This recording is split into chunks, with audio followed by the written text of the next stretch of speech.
I hate this man. I just want to be straightforward out the gate and let you guys know exactly where I'm coming from. I don't like Jordan Peterson. I think he's a whiny little weasel man, and I don't like him. I have never liked Jordan Peterson. It's once in a while he'll put out and throw out a concept that I can get behind. And I think that's fine. That's okay. Fine, whatever. But then he just tends to take it and run with it in the weirdest directions, and like he's just Canada doesn't like him, like people in Canada don't like him, the people he worked with don't like him, the guy who got him his job at the University of Toronto when he worked there regretted that and was like, oh whoops, my bad. This guy's just a piece of shit. He's made his entire career off of lying to Americans about what laws are in Canada, and it's like so fucking stupid.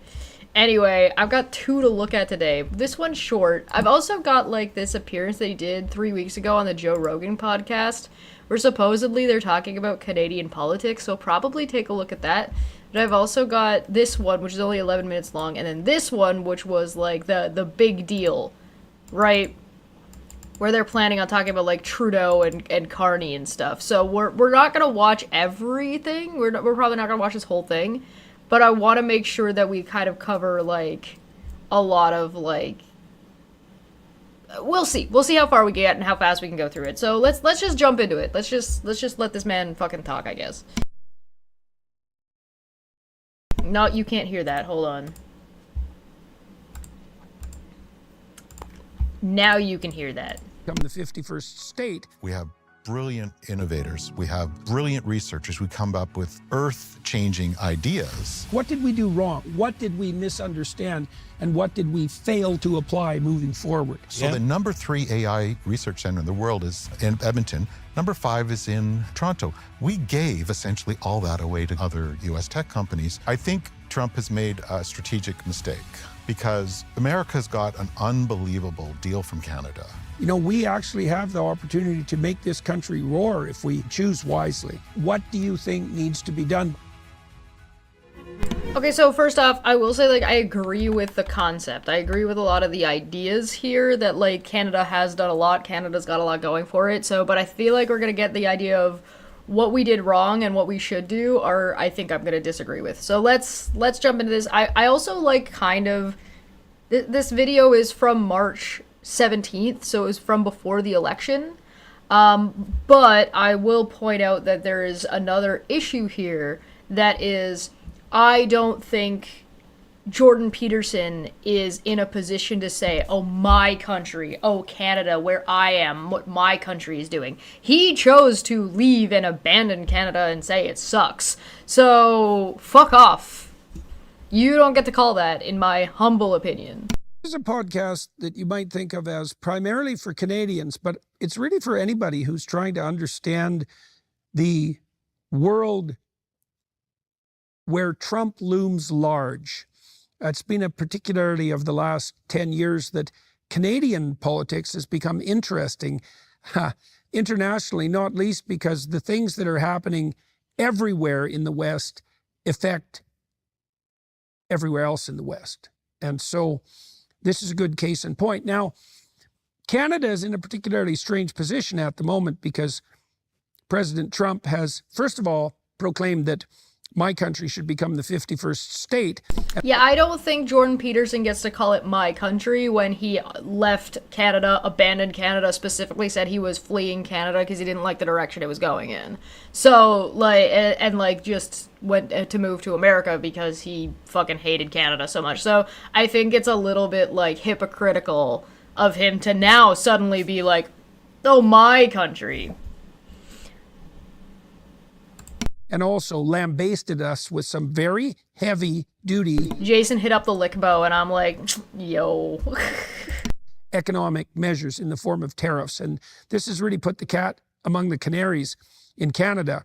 And so the timing of this interview with my guest today could hardly be better. I'm speaking with Jim Balsley, and Jim was co-CEO of Research in Motion, the inventors of the BlackBerry. And so Jim is responsible, for better or worse, for transitioning that terrible word, the entire world into the smartphone age.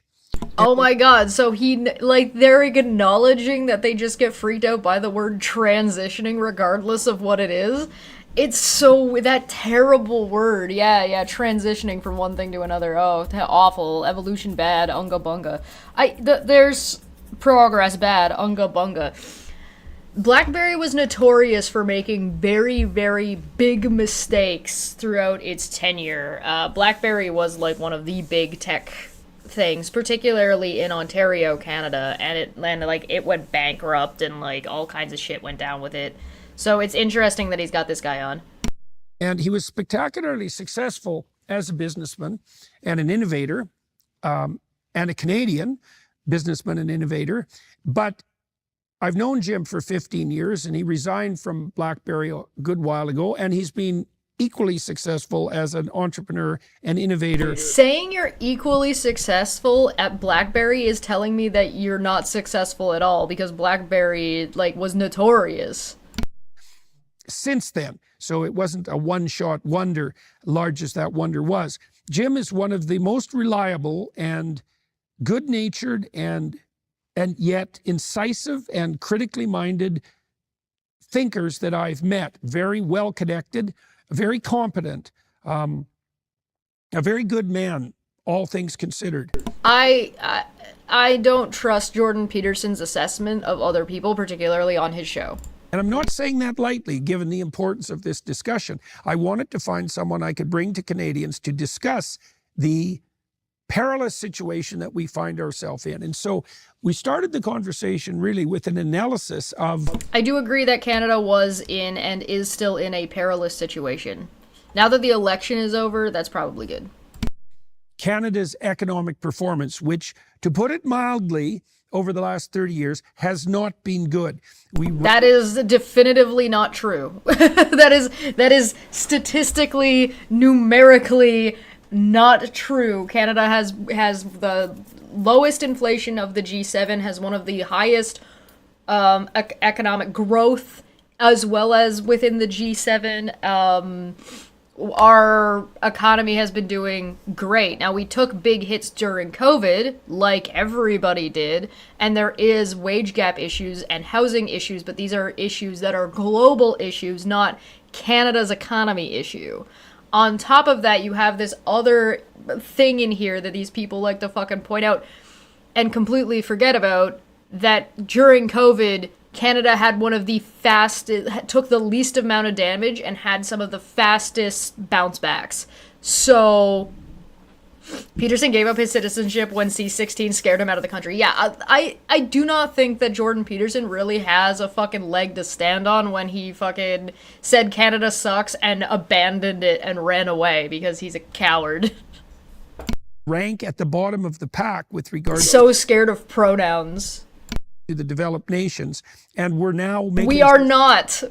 Canada is definitively not at the bottom of the pack of any of the developed nations. Like I said, we are at the top and climbing in the G7. So this is just not true.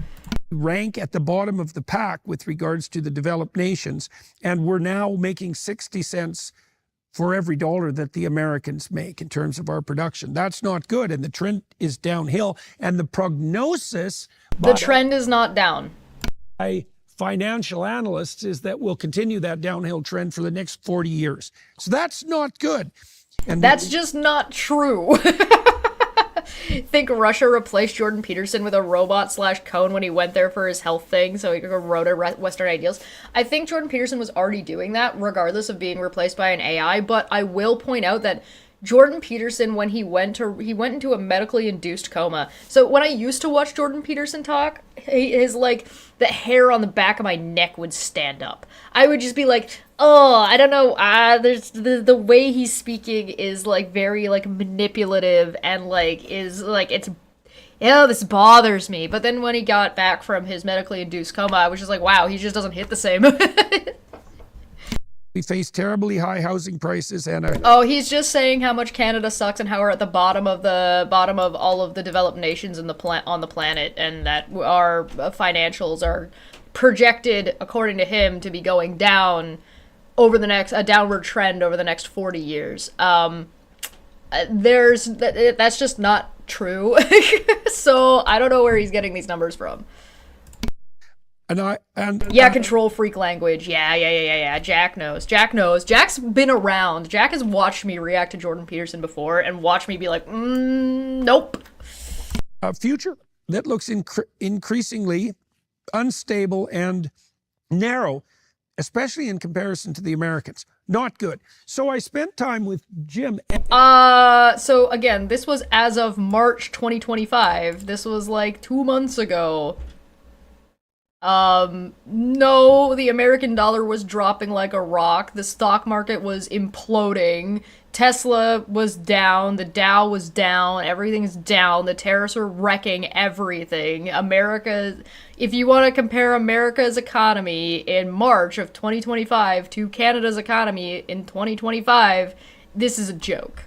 Like, this is a joke. Analyzing why that's the case. And part of the reason is that we brought a resource and classic production economy mentality to the realities of the last 30 years. We've made this digital transformation, and the rules of the new world are not the same as the rules of the old world. And we're not playing well in that new set of rules.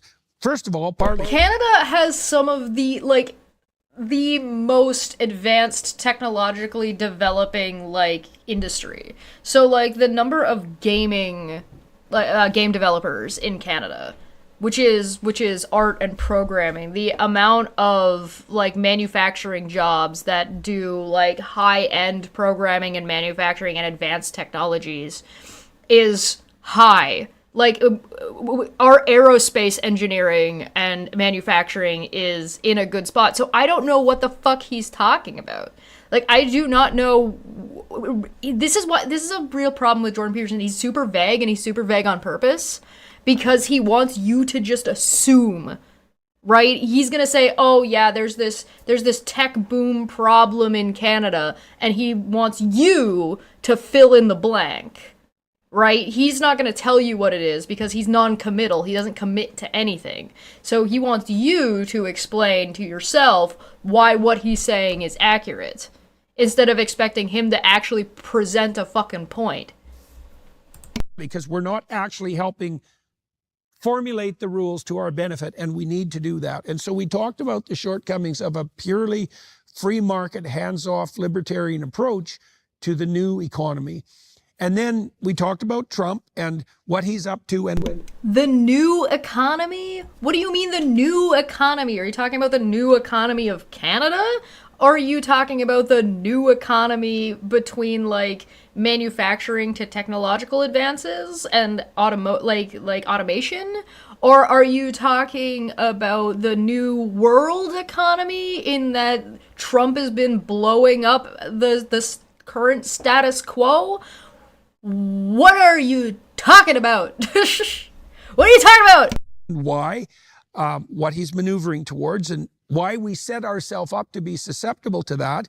And Trump's big-brained. And we talked, and this is equally relevant, about the leadership options that Canada faces, which are very much akin to the leadership options faced by voters all around the world. On the one hand... Yeah, that's true. The Liberal Party in Canada that's currently ruling, and generally does in Canada, headed until recently by Justin Trudeau, has now had a replacement of leadership that's pending tomorrow, and Mark Carney has stepped in. He used to be the governor of the Bank of England as well as the Bank of Canada. Has a fair bit of international experience, appears on the surface to be a highly credible individual, and we assessed Carney's ideas as put forward in his book Values, for better or worse. And I would say, I don't know why you would use his book. That what year was that book made? Never mind, I don't care. Mostly for worse. If you like Trudeau... Mostly for worse. Yeah. Please explain how he definitely didn't help during the banking crises and crashes. Tell me how that has been for worse, Jordan Peterson. and everything that's transpired under him, you're going to love Carney because he's basically Trudeau on steroids. And so, well, you can evaluate for yourself as a consequence of this discussion, if you're a Canadian or anyone else who has to deal with Canada, whether or not that's a good idea. We talked about Pierre Poilievre, who leads the Conservatives, and the positive signs within his budding administration of what there's evidence accruing that he's beginning to grapple with the complexities of the new digital age. And huh? What? What are you talking about? This man is like fucking lost in his own sauce. I don't even think he knows what he's talking about anymore. You think that Carney doesn't understand technology? Like, this is a guy, Carney is a guy who's been working and has been a part of major global technological initiatives to transition technology and transition money and move really, really big fucking things around. So, like, this is almost just, like, absurd on its face. Like, what are you up yours, woke moralists? We'll see who cancels who. Like, what? provides a real alternative, a beckoning alternative. Also, I would point out that Carney is way more, so far, has been doing more things that the Conservatives wanted than the left, like NDP or the more left-leaning Liberals have wanted. So, like, we want to axe the carbon tax. Carney's axed the carbon tax. We want a pipeline. Carney's putting an LNG pipeline. We want X, Y, and Z. Blah, blah, blah, blah, blah, blah. We hope for Canadians perplexed by the new world and their position in it. And so... What new world? What are you talking about? Are you talking about Trump blowing up the standard world order? Is that what you're talking about? What are you talking about? What is this new world order you're going on about? What? Like, I would agree that things have changed, but this is weirdly out of context because he was initially talking about the transition to, like, the digital age. So, like, is he saying that Canadians are still grappling with the digital age? Like, that's what? What? Huh? So, all of that with Jim Balsley, and it's a very important podcast at minimum for Canadians, but also for anyone who wants to understand the realities of the new world order. So a lot has changed, well, in the world in recent years. I feel like this guy's face is already like, bro, what the fuck are we talking about? But a lot for the world in Canada since Mr. Trump was elected. And he's been rampaging around, for better or worse, like a bull in the china shop. And a fair bit of that has come Canada's way. And so I've been thinking through that from a variety of angles and for a variety of reasons. And one of the things I want... I'm not going to tell you what any of those are or what they mean. Just that he's definitely been thinking. Trust him. What I wanted to do was to reach out to the people I know who have a clue and invite them to discuss with me what the current situation is. And I don't know anyone in Canada whose best situation... I don't know it. I just wanted to stop as I don't know anyone in Canada. ...situated to do that than Jim Balsley, a man I've known for about 15 years. We've worked on a variety of projects together and got to know each other, and that's been a real privilege. And so... So I brought a yes man who I can present as if they have credentials, unless if everyone is just going to forget that he ran BlackBerry into the fucking ground. You want to talk about the transition that Canada has to make in technology, and you're going to bring on the one guy who had one of the biggest technology firms and, like, bringing smartphones into reality, who drove it into the fucking ground? First thing I thought I might do for all of you desperate Canadians who are watching with your mouths opened exactly what's happening to your country is to grill Jim a little bit about his background, or ask him politely even about his background, so that you understand why I'm talking to him and why it might be useful to follow along with the conversation and learn along with me. And so, Jim, you're best known... So I'm just going to skip ahead past Jim's fucking introduction because I don't fucking care. He was the CEO of BlackBerry. That's all you really need to know. Yeah. Washington as well, which is also useful when considering Canada in relationship 100%. to the world. We thought we'd start by talking about, I want you to take the floor here and lay out for Canadian listeners and for the international audience as well, exactly the nature of Canada's, we'll say specifically economic situation now. And what is the nature? You want this guy to lay out what is the nature of Canada's specific economic situation? Even over the last 30 years.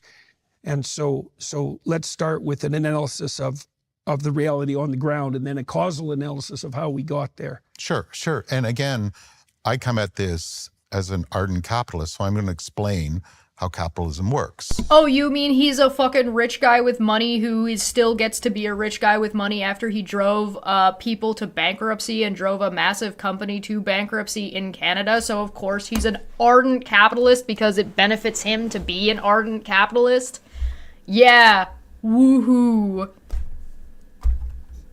So I'm gonna explain how capitalism works. And Canada's issue in this, and why the US and other like type economies have thrived so much in this changed era. And America has not been succeeding here, dude. the traditional economy is a production economy where you manufacture goods and you produce them with efficiency and scale, and you sell them at a positive margin, and you fundamentally compete on cost. And that's for a business, not for a country. The economics of an entire country cannot be explained and walked through and treated as if it is a singular business, even if that business is selling a lot of different products. You cannot look at because what are you selling? What are you selling as a country? What are you talking about? You are already so far off base about the way to talk about a country's economy. The way you talk about a country's economy is based on how good the lives of your working class are, and what your cost of living is, and its affordability, and like the happiness index. Of which Canada is fucking up there. We're not the bottom of the barrel when it comes to fucking happiness, when it comes to education, when it comes to, like, just economic growth, if you're just talking about gross income. Right? So, like, if you look at the numbers and you say, hey, listen, America brought in 200% more money than Canada did, but that 200% more money all went to 5 people in your entire country, that's not a healthy economy. That is stagnating money. And I've said this before and I will say it again. You measure an economy based on the movement of money and the power of your working class to live comfortably. If your middle class is being fucking squeezed dry, then your country is not doing well, regardless of how much money your country has or how much money is in your country. Because if you have a lot of money in your country and it's stagnating and it's not moving anywhere and everybody's miserable and nobody can afford fucking eggs, then you don't have a healthy economy. Like, this isn't fucking rocket science, dude.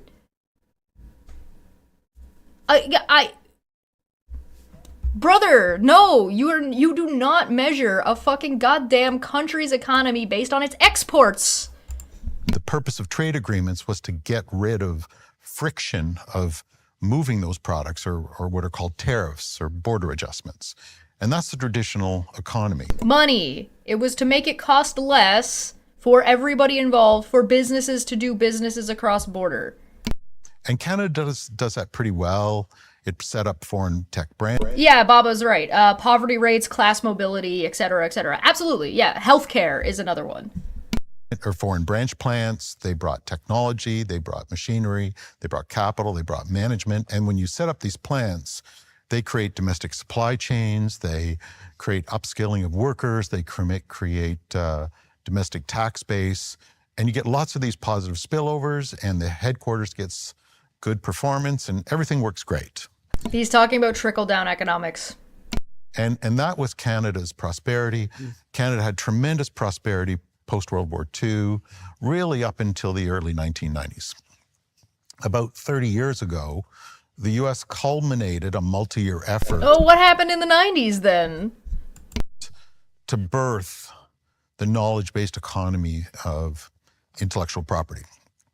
And so this culminated with putting in the NAFTA agreement extensive intellectual property provisions in 1994, but also in the World Trade Organization, the U.S. led a 5-year exercise to globalize intellectual property rights. And it was called TRIPS, the Trade-Related Aspects for Intellectual Property Systems, I think something. Yeah. This is like the Mickey Mouse agreement, basically. Hey, Dapper, good to see you. Welcome. We're watching Jordan Peterson. He's talking to the guy who owned BlackBerry to tell us all about the economy.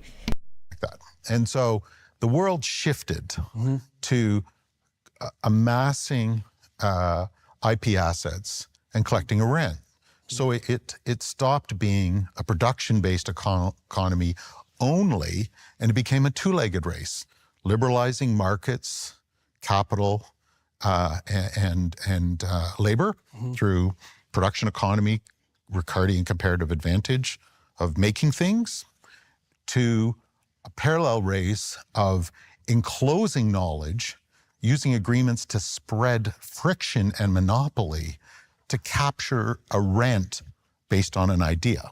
Okay, let me summarize that, okay, so that I can make sure. No, don't. Please, Jordan Peterson, don't summarize this. I'm gonna jump ahead. I don't want to listen to him try to summarize this in like the biggest fucking wackiest fucking word salad you've ever heard. I'm just gonna jump ahead. Ground that Canada had been occupying, resources, manufacturing, and finance, was based on a certain understanding of the economy and a certain set of rules. And what you're telling everyone, trying to tell everyone in Canada, that the ground rules shifted radically in 1994, and we stayed there. Is that approximately right? 100%. And What? Canada doesn't have skin in the IP game? Is that what we're trying to say here? Like, what the fuck? How do you figure this?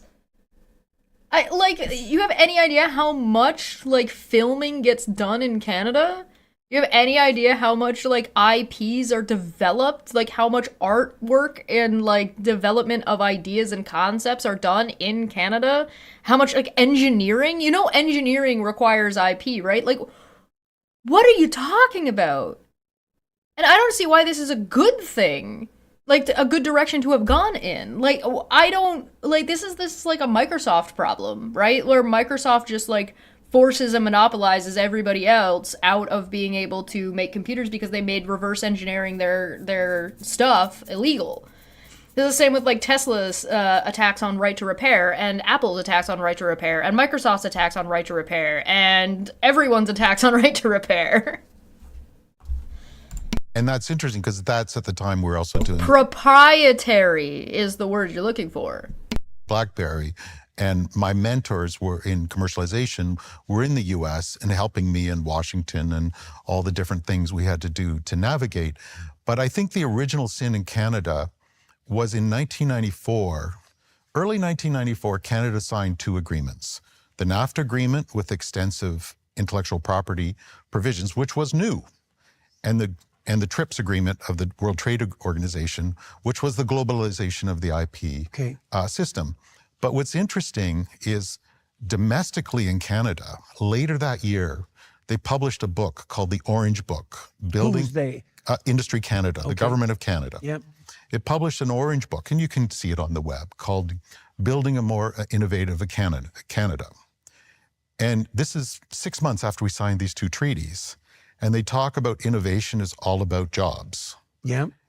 And they make no reference to the 2 IP treaties that were the underpinning of innovation that they signed earlier that year. Right. So, So the revolution occurred, but it didn't have any follow-up consequences for the reconceptualization of Canada's economy. they didn't know what it was. What reconceptualization? What are you talking about? It's not a pie. It doesn't work that way. You have the part of the problem that I'm having with this video is just the fucking premise. The premise alone is already faulty, and so everything they're building on top of it doesn't work because it's making this assumption that Canada's economy has been bad since 1995 and has been on a downward turn since 1995. And that's just factually not the case. And so when they're sitting here saying, like, oh, this is a big folly of Canada, and it's like, but where? This hasn't been played out. What are you talking about? And they don't have, again, we're back to, they don't have any specific references.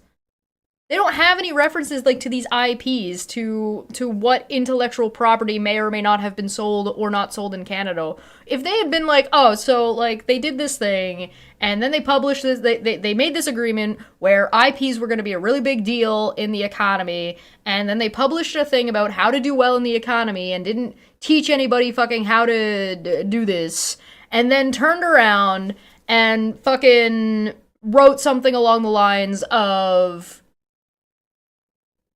in business education, where they were like, yeah, but we're just gonna ignore this whole thing. Like, this doesn't make any sense.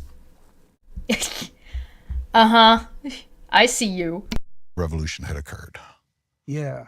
And Okay, so let's that's the original sin Okay, in so my let's delve into that a little bit because Yeah. it's so important and it's been difficult for me to understand this. So I'm sure it's difficult for our political leaders and for Canadians as a whole. So I'm the smartest person in the room, said Jordan Peterson, so if I'm struggling to understand it, no one else is obviously going to under-fucking-stand. why were these new arrangements radical? But so that first, but equally importantly, or more importantly, why did they not work to Canada's advantage? Like, what did we do wrong? What did we know? What are they? What did we misunderstand? And what did we fail to apply moving forward? Well, the U.S. understood that if it was to be strong and prosperous, rich, powerful, and secure, it had to corral this knowledge. So the world moved from open science. It really didn't. It didn't have to do that. I would probably argue that was, in fact, a mistake.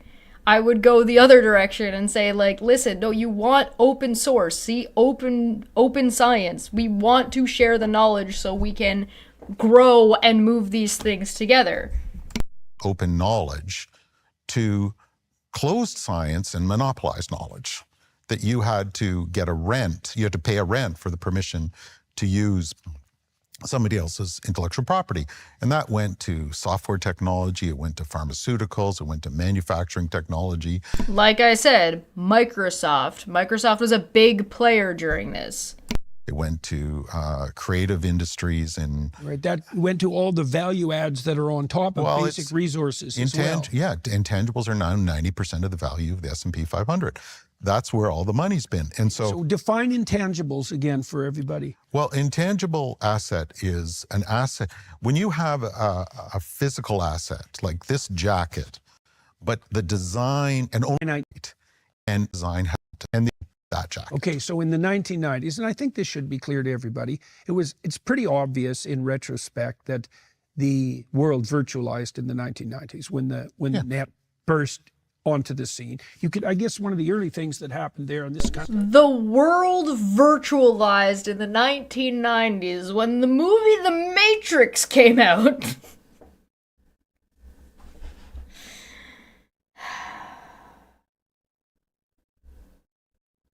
What year was MySpace?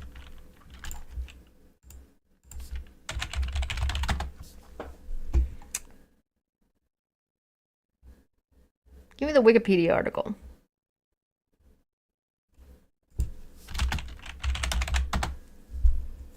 There we go. What year? Founded 2003.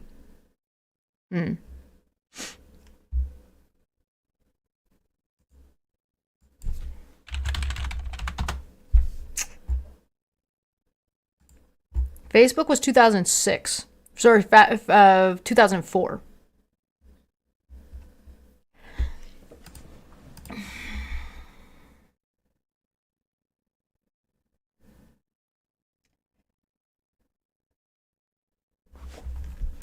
Kind of relevant to this was what was the early music underground sharing? Napster, that's right, because all of a sudden music became virtualized and then it was everywhere, and the people who owned the physical artifacts, like records, for example, well, records ceased to exist. The physical artifacts no longer signified ownership of the information. And so guys, records aren't real. If you own any records, they're not real. They don't exist anymore. well, Napster obviously eventually morphed into Spotify, but that completely transformed that industry. So the essential issue here is that in the 1990s and since then, this is like saying radio doesn't exist anymore because everybody listens to podcasts when they're driving their car.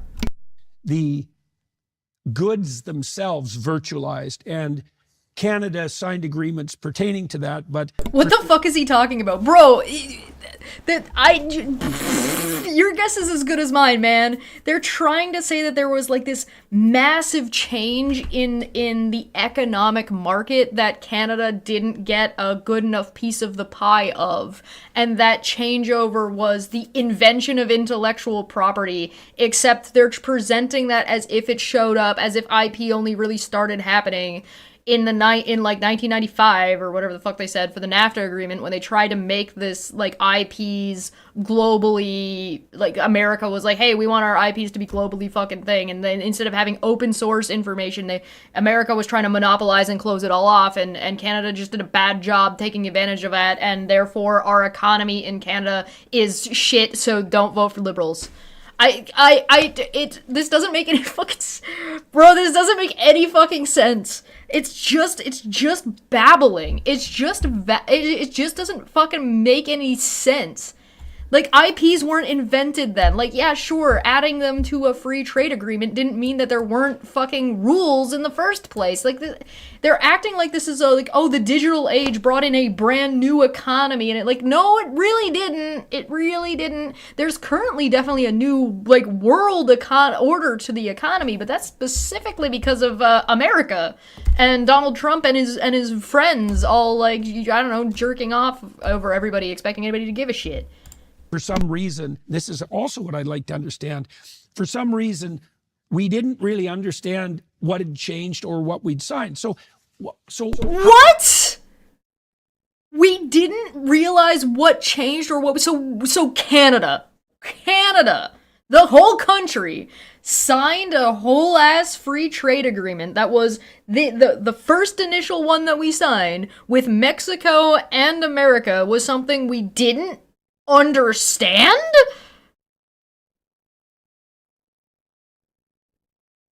What? We didn't know what we were signing? What the fuck? Oh my god. How deep is this problem? What have been the consequences? And why the hell didn't we play the game well? Other countries did. So let's delve into that. Yeah. All right, so what other countries did play the game well? And why you keep making this statement saying that Canada didn't play this game well, Canada did bad, Canada unga bunga, Canada's fucking stupid apparently, it doesn't know what the fuck's agreement they signed, but you haven't said how or in what way. You're just stating this as a blanket fact as if we're just supposed to accept that's true. Like, what are you talking about? And when you physically own something, it's kind of not contested most of the time. It's unambiguous. But ownership of an idea evolves literally hundreds of times a day, different standards. And so Napster is an idea where there was very intense copyright issues that shut down Napster. But there was a dozen very substantial copyright. I agree that the internet changed the economy, but that's not what they're saying.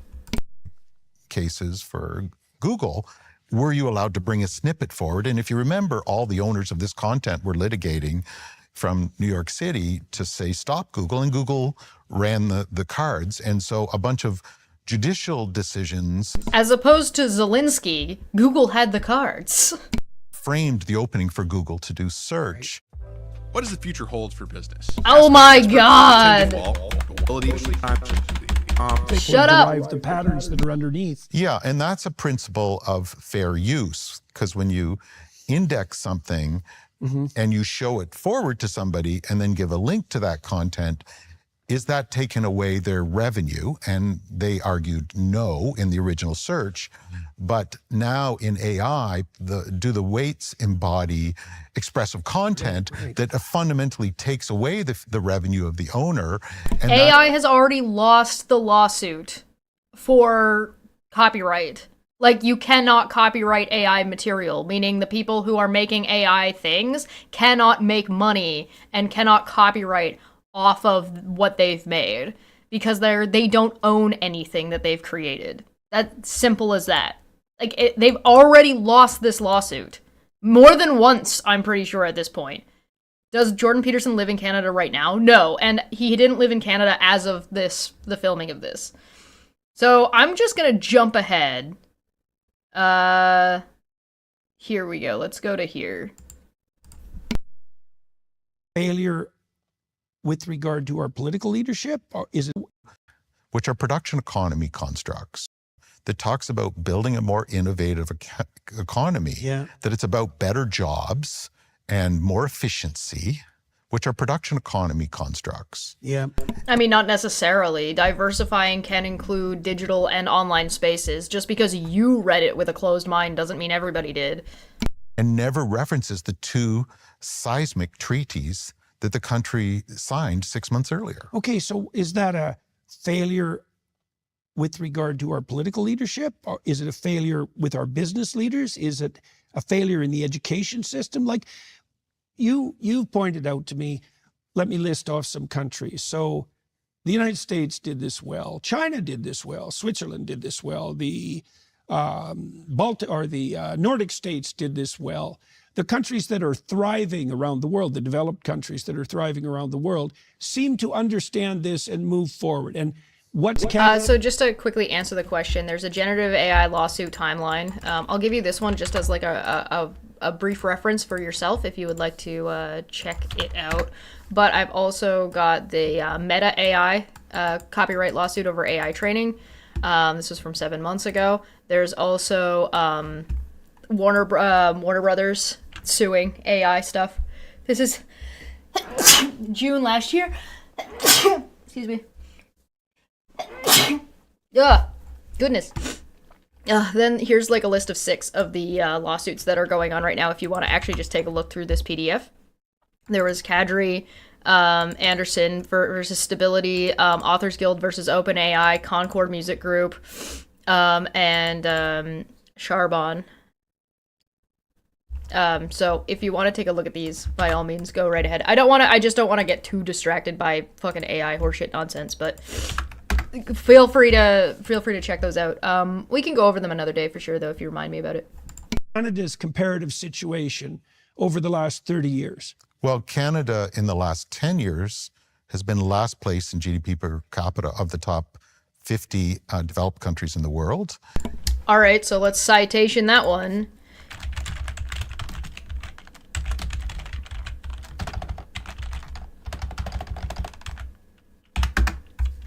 So I pulled up G7 GDP 2024 statistics. And you will notice Canada is right in line with literally everybody else. This is from 2020. This is from 2000 to 2024. So no. Look at the rate.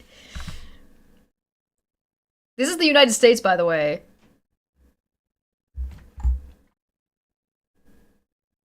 This is Japan. Green is Japan. What you'll notice is Canada is incredibly stable with a slow upward growth rate.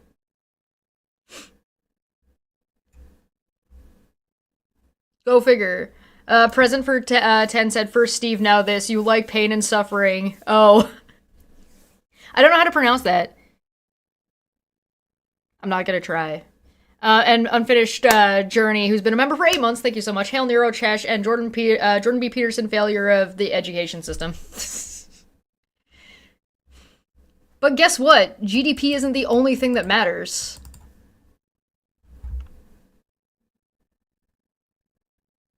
Ta-da! So, like, what are you talking about? It's almost like you're fucking lying. Here's the inflation rates. You'll notice that Canada's inflation rate is one of the lowest. It is the lowest in the G7 as of 2023. It spiked during fucking COVID, because everyone spiked during fucking COVID. Go fucking figure. Like, what the hell? You want economy? Canada's up here. In the positives. Oh, it's Gesundheit. Yeah, I do know that one. I couldn't read it because I'm stupid. In the Is that last in GDP increase or GDP per capita performance, which is you can call it the worst decrease. Yeah. Wow, guys, if we make this very, very specifically cherry-picked thing that we then have to adjust and adjust and adjust, we can make statistics and numbers look bad when you take them out of context. Go figure. It's almost like it's really easy to manipulate statistics if you don't know if you're talking to people who don't know what the fuck they're talking about. You know, we're last place in performance. In ability. Of 50 developed countries. Of the 50 developed Of the countries. 50? Yes. Over the last 10 years. And in the last 40 years, we're 50? Who are the 50 developed countries? I'm just out of curiosity. 50 developed...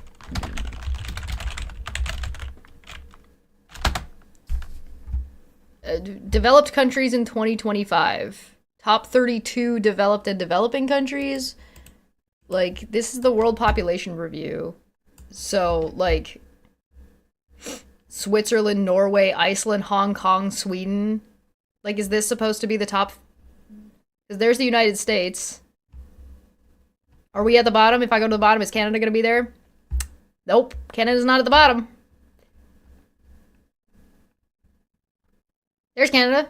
Right there. Right just below the United States and New Zealand. Right near the top, dude. That is not... I don't know if you know how to count to 50, but it's not that low. When was this as of? Top 10 developed countries 2021, dude. This is 2021. So you know that America is gonna be like right now. America's like right fucking, where did they go? Right there. Which is below us. The United Kingdom, New Zealand, Canada, America, and you know that America's just gonna start fucking going down. There's France. France is gonna make its way up. Like, what are you talking about? Holy shit, you guys are just fucking liars. last place in the OECD in productivity, in growing. Okay. That. We're forecast to be last place in the next 40 years. So we That is not based on what? Where are you seeing this? That is not forecasted anywhere.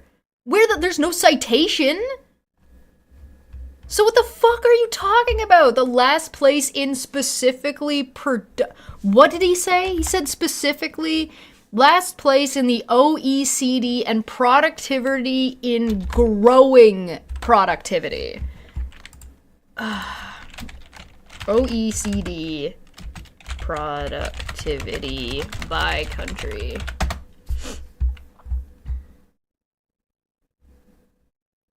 Okay.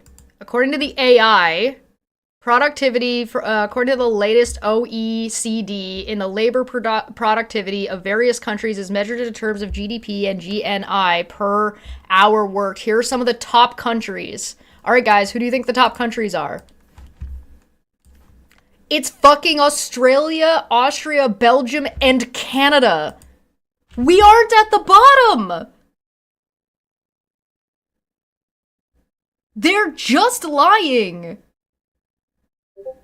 What? This is as of 2022. What in the actual fuck, guys? Like, I knew these guys were full of shit, but they're just throwing this out like these are fucking real numbers that mean anything. You take 30 seconds and it's like... What the fuck? Well, we're forecast to be last place in the next 40 years. So we've pretty so we've well got 100 cemented. years. We're cemented last place. We are definitively not cemented last place in fucking anything right now when it comes to the way, like, look at the happiness index, look at medicine, look at technology and innovation, look at productivity, look at inflation. We have the lowest inflation in the G7, so if you want to call that last place, yeah, I guess. Like, what the fuck? So I want to take that apart because I want everybody who's listening to understand. So let's start with GDP per capita. Okay, so GDP, gross domestic product, is an index, and make sure It'd be really funny if that was just alphabetical order. Yeah, that'd be great. I get the words right here, is an index of overall economic productivity for the country as a whole. And then you can divide that by the number of people and calculate how much each person is producing. And then you can compare countries by that. Yeah, it's a price of your and no political clout. representation, no clout. And we have said rhetorically, we become Puerto Rico without a passport. We'll be very poor in terms of quality of life and what we can buy, and no political representation, no clout. And we have a beautiful country that both you and I love, but it's an expensive country. So if you don't have the prosperity, you can't pay for the health care, the public safety, the social services, the heat, all the transportation, things, all the things that we value of being a prosperous, sophisticated country. And we've seen those come under stress in this last era. Okay, so that shit's part of your taxes. Let's detail out So that it's a little expensive. It hurts a lot when you don't do well in this. Right. Okay. So our housing is prohibitively expensive. Yeah. Not only in absolute sense, but also in comparison to the Americans. Our healthcare system. Okay, we need to stop doing this thing where Canada spends all of its time comparing itself to America. That's stupid, and we need to stop doing that. It's something that I've complained about since I was, like, in fucking high school. So first off, who cares what the Americans are doing? Second off, yes, housing is expensive. This is a global problem, not a problem that is exclusive to Canada. System is under terrible stress. The same can be said for the education system. Where else do you see? Well, even Ontario now, which was Canada's richest province, is poorer in terms of per capita GDP than Mississippi, which is the Americans' most poverty-stricken state. And we're on. You can't. You're mixing up your measurements, dude. The poverty line versus buying power versus GDP. These are all different. Oh my god. The displacement of money is not. That's not how any of this works. You're just crossing your fucking streams, dude. Oh my fucking god. Also, Ontario is not our richest province. If you want to talk about, like, the money that gets, like, made by a singular province due to exports, it's not Ontario. You want to know who is? Alberta. You want to know what that means? Fucking nothing. Why? Because Alberta is fucking getting its ass beat by its conservative leaders. Go ask an Albertan. Hey, how's your buying? How's your quality of life? How's your buying power? Do you feel comfortable? Do you feel like you get access to medical care? Do you feel like you get access to your roads and your infrastructure? Because the answer is no. So that province is making the most money, and their people are the ones that are having the worst fucking time because that money isn't going back into the province. Quebec they have syrup money. They do have syrup money. They got that syrup money, bro. I'm pretty sure there's a lot of landowners in Mississippi. Do we really need to compare Ontario GDP to fucking Mississippi GDP? Because no, I don't, like, it doesn't matter. It's irrelevant. You're just trying to pull up random specifics. You're trying to cherry pick random specifics to try to make Canada look bad. The downhill trend. Yes, that's all correct. Yeah, and No, it's not. We are not on a downhill trend. quarter Canadians have food insecurity now. Define food insecurity. Well, there's metrics on it, but basically they're not able to provide. They're skipping meals, or children are unable to be fed what they need. So your tight, you're not secure in providing the food to your home. Okay, so 1 in 4. Yeah, that's really, and food bank lines have doubled, and these are terrible consequences of economic policy and attention. Yeah, it really hits home.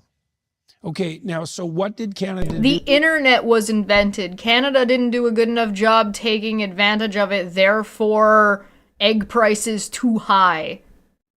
If you really want to talk about, like, prosperity and food, because they just jumped from Ontario is more poor than Mississippi, and then said that people in Ontario can't afford food.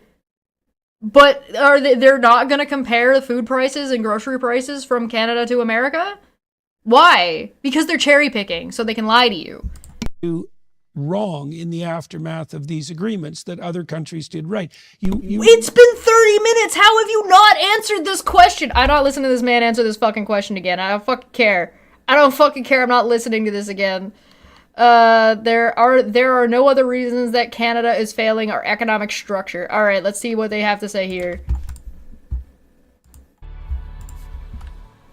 Okay, so now I think we're getting a little closer to understanding at least some of the reasons why Canada came up short since the 1990s. Now, there's more to the story than this, but one of the things that you intimated was that maybe the Mulroney, I'm not blaming him, but I'll just use him as an example. Mulroney believed, like a good libertarian conservative, even a classic liberal, that eliminating trade barriers would have economic advantage for Canada. And that's a credible argument.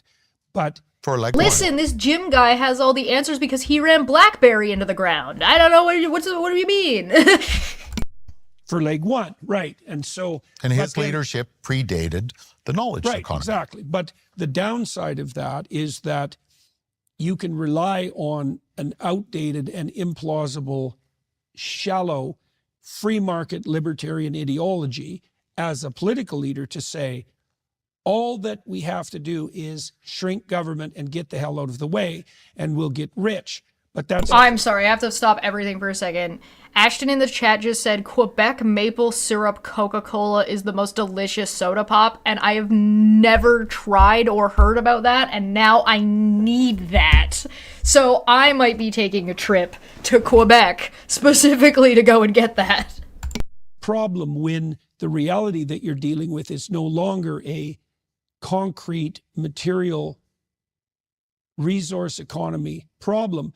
And the government is making the market. Bro, okay, guys, I feel like we're still having the same, like they haven't moved on. They're just talking in circles. Guys, just because you've added digital IP to things where countries already had these things, and added agreements where you would have to match these things across different barriers, doesn't mean you've wholly changed the way economics works. And it doesn't mean that manufacturing suddenly doesn't matter anymore. Having a digital age, adding digital to the pie, doesn't mean that suddenly this pie is worth less. It's still fucking pie, dude. You still need to manufacture. You still need to have resources. You still need to import and export to build the digital infrastructure anyway. This literally doesn't fucking matter. Everything they're saying is goddamn fucking meaningless. Good fucking God. Market. It manufactures the assets in the market, and it changes them 100 times a day in the knowledge economy. Right. So you have to read the million-word agreement, and you have to understand. Have they heard of the Digital Services Act in the EU? Probably not, because that's outside of America. There's only America and not America. You have to read the million-word agreement. You mean that, like, things and trade deals are negotiated for years before they're signed, and he's just saying that, Canada just didn't read the millions of words. What the fuck are you talking about, you psycho? Good God. And you have to have a plan for getting your words in there to advance your specific interests through your advisory councils, which is the opposite of hands-off. Right. That is what negotiations are. Yes. Are you suggesting that a government shouldn't participate in its own negotiations with other countries? and so that there's been an abdication of responsibility on the political front, and the justification for that has been something like, well, the free market will take care of it. And so that so now the libertarian free market is bad and irresponsible? Is that what? Even the conservatives so far none of the political parties have addressed this problem essentially in 30 years. That's okay. So now are there other, like, we've still got the situation where other countries have done this better than we have, and it's not like there aren't libertarian free marketers in the United States and else, especially in the US. So I still don't, is that the only reason? Okay, we were stuck in a resource economy mindset when we were looking to move. The resource economy didn't go away. Ourselves ahead economically, we slipped into a free market and irresponsible libertarianism when that was no longer appropriate in the new markets. Are there other reasons? We disbanded all our councils, so we're not consulting the people with on-the-ground expertise. And so now we're playing a backwoods role. We look like rubes when we go down to DC, and that's definitely the case because we're negotiating with people whose knowledge about these things is, first of all, they know that they exist when we don't. And second of all, they have like serious, high-powered experts who are, well, eating our lunch, like literally. And so are there... So Canadians are just stupid, and the Americans are big-brained, and we're just dumb. I guess. Other reasons that we are failing or have failed. Peterson is going fashy, so yeah, libertarian free market is bad. Which is funny because he said at the beginning he was a libertarian. So that's why I'm confused. Or is that... No. Okay, so that's a reasonable coverage of our... Yeah, and what bothers me so much about this, you have this country with so much potential. We have brilliant innovators. We have... But they're stupid. Brilliant researchers who come But they're stupid. with earth-changing ideas, and we don't capitalize on them. We give them away. So our economic structure should be much more... So these are guys who are basically, you know, that polio vaccine, that insulin shit. Remember we talked about that before? These are guys who are like, no, we should charge everybody an arm and a leg to make money off of it because the only thing that these people care about is making money. As if making money is the be-all, end-all of what a country is supposed to do. A country is not a business. It's not a country's job. It is not a government's job to make money and make profit. You absolute fucking numpties. That's not what a country is. Fucking stop. Like the Scandinavians in the US, but our economic structure is much closer to Russia's right now because of this abdication. And so you all... What?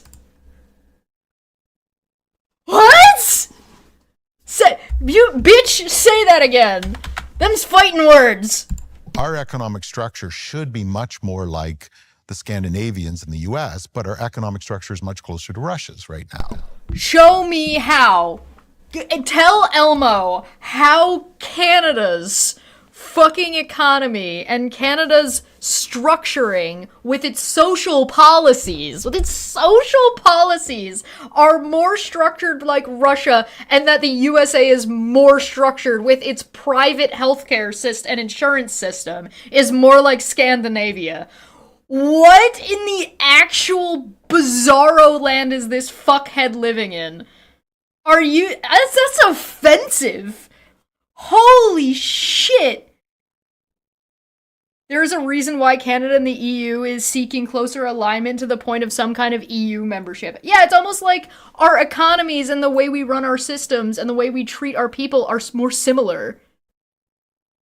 Right, meaning Canada's economy needs to already be similar to the EU. Correct! That's how the EU works! Oh my god! This is the dumbest shit. These people are living in an alternate reality. Canada's on a downturn. Canada's economy's gone to shit. America is so much better than us. Again, I would like to point out that this was March 17th, 2025. Do you want to know what the Dow looked like on March 17th, 2025?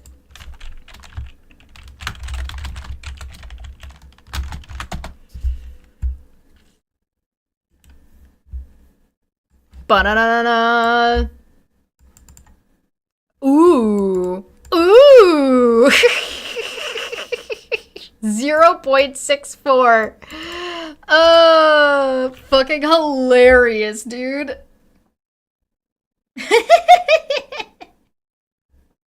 There's your answer. Its biggest 1 week drop since 2023.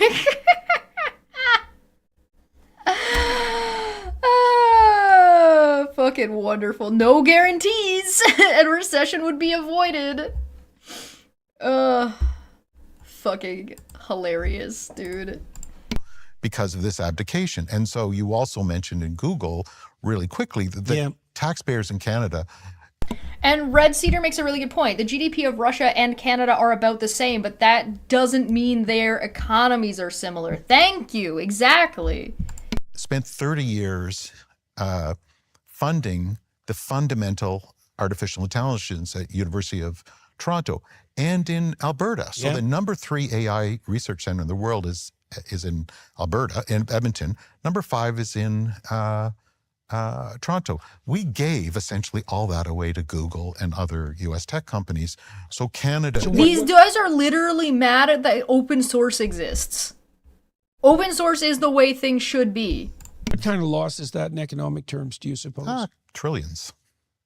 Well, we've also foregone... And you take $1 trillion away, or you take a couple $100 billion of earnings a year on a $1 trillion asset, that's the difference between an enormous budget surplus paying for military and healthcare and public safety along That's not how it works. way versus a deficit. Paychecks that can afford a and house. better paychecks versus No. You only get better paychecks if the private sector is paying you more. Do not pretend that I didn't fucking just hear you fucking cross that shit, Jordan Peterson, you stupid lying piece of shit. Your whole career is built off of you fucking lying to people. Motherfucker, just because the government spends more money on the military, it doesn't mean you working a grocery store checkout line you get more money because Loblaws is fucking undercutting people. No, absolutely fucking not. That is not, there's a difference between a private sector fucking paycheck and the government spending money on social infrastructure. Unless you're going to use that surplus to put UBI in place, that doesn't apply. So unless Jordan Peterson is suddenly pro-universal fucking paychecks for everybody, that's not happening. He just made that up and threw that in there like we wouldn't fucking notice. a deficit that is eroding those services. Right. Well, so, and we've also The deficit is not eroding those services. That's not how government deficits work. You trade deficits. The analysis I've looked at also suggested in the last 10 years under Trudeau, we've foregone $650 million worth of potential like leg one investment as well. Hey, bro, how much? Again, investments are something that have to exist over an amount of time, right? And hey, bro, how much money did Trudeau make for the government by legalizing weed and taxing it? If you're gonna bitch and moan, actually bring the numbers.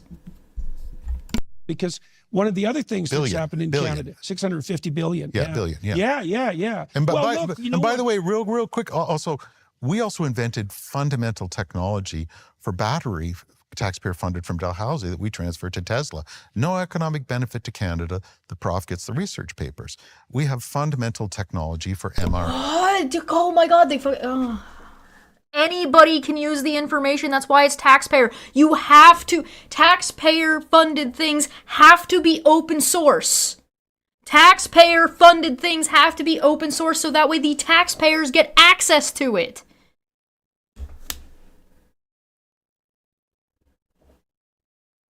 What are you gonna do? So what? What are you gonna do if you make it not open source? Then what happens? What happens if let's follow this train of thought.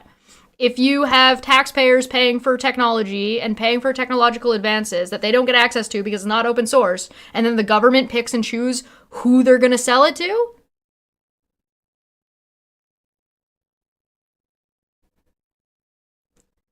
This is the dumbest fucking shit I've ever seen. All right, I'm going to jump ahead again. Let's jump to this. Okay, so detail out for me and for the Canadians and everyone who's listening what you think exactly, what the hell is Trump up to? I mean, he's put a knot in Canadians' tail. And the upside of that is that for the first time, certainly in the Trudeau era, even the Liberals are pretending that they're patriots and that... Except for the Conservative leader Danielle Smith, except for Pierre Poilievre, the Conservative leader, and except for all of those patriotic truckers that were waving Nazi flags. Ew, my God. I like how this man goes to the Liberals to imply that they're fucking don't care about their country, completely ignoring, the big one in the room, which is Quebec. The Quebecois, the fucking French separatists are like, yeah, fuck you, we're fucking Canadians. That's the big one that everybody was like, wait, what the fuck? You pissed off Canada so bad that you made the Quebecers Canadian. And he's just like, oh, the Liberals are pretending to be patriots. Okay, define patriot then, asshole. What the fuck? Canada has a self-evident reason for existing, which is something that Trudeau has formally denied for the whole bulk of his political career, that we were a post-national state with no real identity, that our strength was our diversity, that strength and diversity are that's an identity. What the fuck? It's okay, you can be an American woman like that song. Yeah, it's good to see you. One of the funniest things about that song is that it was written by a Canadian band about not wanting to be, wanting America to fuck off. Whereas where we had some advantage was also, an untenable basis for movement into the future, that we're going to enter into a green economy that was going to magically make us rich. And one of the things you're pointing out is, good, there is a virtualized economy, but we don't own any of it. And when I looked at Carney's book, what? That's not. Okay. Recently values, and he talks about this magical economy, which I suppose, at least in part, is a knowledge economy that's somehow going to emerge if we leave 80% of our fossil fuels in the ground. But you might say that it's a little short on detailed plan. So what's because it's not a policy book. It was a book that he wrote about climate investment, not about Canada's economic policies. He wrote the book well before he was a politician. This is getting into stupid alt-right. Getting? Trump, exactly what do you think Trump is up to? Yeah, I'm trying to spend most of my time with you today characterizing what's going on. Yeah. I've only said one normative thing to date, so far in this, which was my belief in capitalism, in a liberal democracy, as the best way magical trickle-down economics for human flourishing. And I'm going to give you what I plan to be only the second normative thing that I plan to say today, that I think that Trump's behavior is unpresidential, it's unprovoked, it's unkind, it's almost certainly illegal, though hard to enforce. Yeah, which matters. But in the characterization, I think that remains to be seen, but we'll see. I'm also going to say that I think he miscalculated, and it's actually been unwise and is counterproductive to America's interests, and actually in Canada's interests if we seize it. So I agree with think that. This is a fascinating moment, and to sort of, for Canada, to quote the famous Yogi Berra, when you reach a fork in the road, you got to take it. Right. And so Trump sees Mexico as just a commodified labor to lowest cost for blue collar. Canada's to commodified labor at white collar workers, and it's all got to be subsidized. And so I actually think the appeasement, there's a little bit of benefit in appeasement and diplomacy, because you inform the U.S. that he may have to dial a few things back a little bit because it's counter to Americans' interests, not because he's We don't negotiate with terrorists. compassionate to Canada economically or socially or security-wise, but I think he's said what he is. He believes that they are the empire, Yeah. that you must pay a tax for the privilege of participating with the empire, interrelated with the empire. He wants to rename the Internal Revenue Service the External Revenue Service, and that people's taxes domestically can go down in the U.S. and that it's paid for through tariffs. Yeah. And in economics, in prosperity, in a global system, the number one objective is to improve your terms of trade. And terms of trade is really simple, that it's the ratio of the price of what you sell to what you buy. And if you get a better price for what you sell, your terms of trade go up. If you pay more for something that you buy, your terms of trade go down. An economy of a government of a country is not a business. And that's the whole game. Yeah, I haven't heard about the rename for the IRS either. I don't know if that's real or not. Is terms of trade. And we thought that it was about comparative advantage, get out of the way. And America realized that it's about inserting the rent stuff where you get really high rents, which means that drives up your GDP per capita through higher terms of trade. And so their thinking is that I'm going to make you pay to come in here. That's going to enhance the prices we get.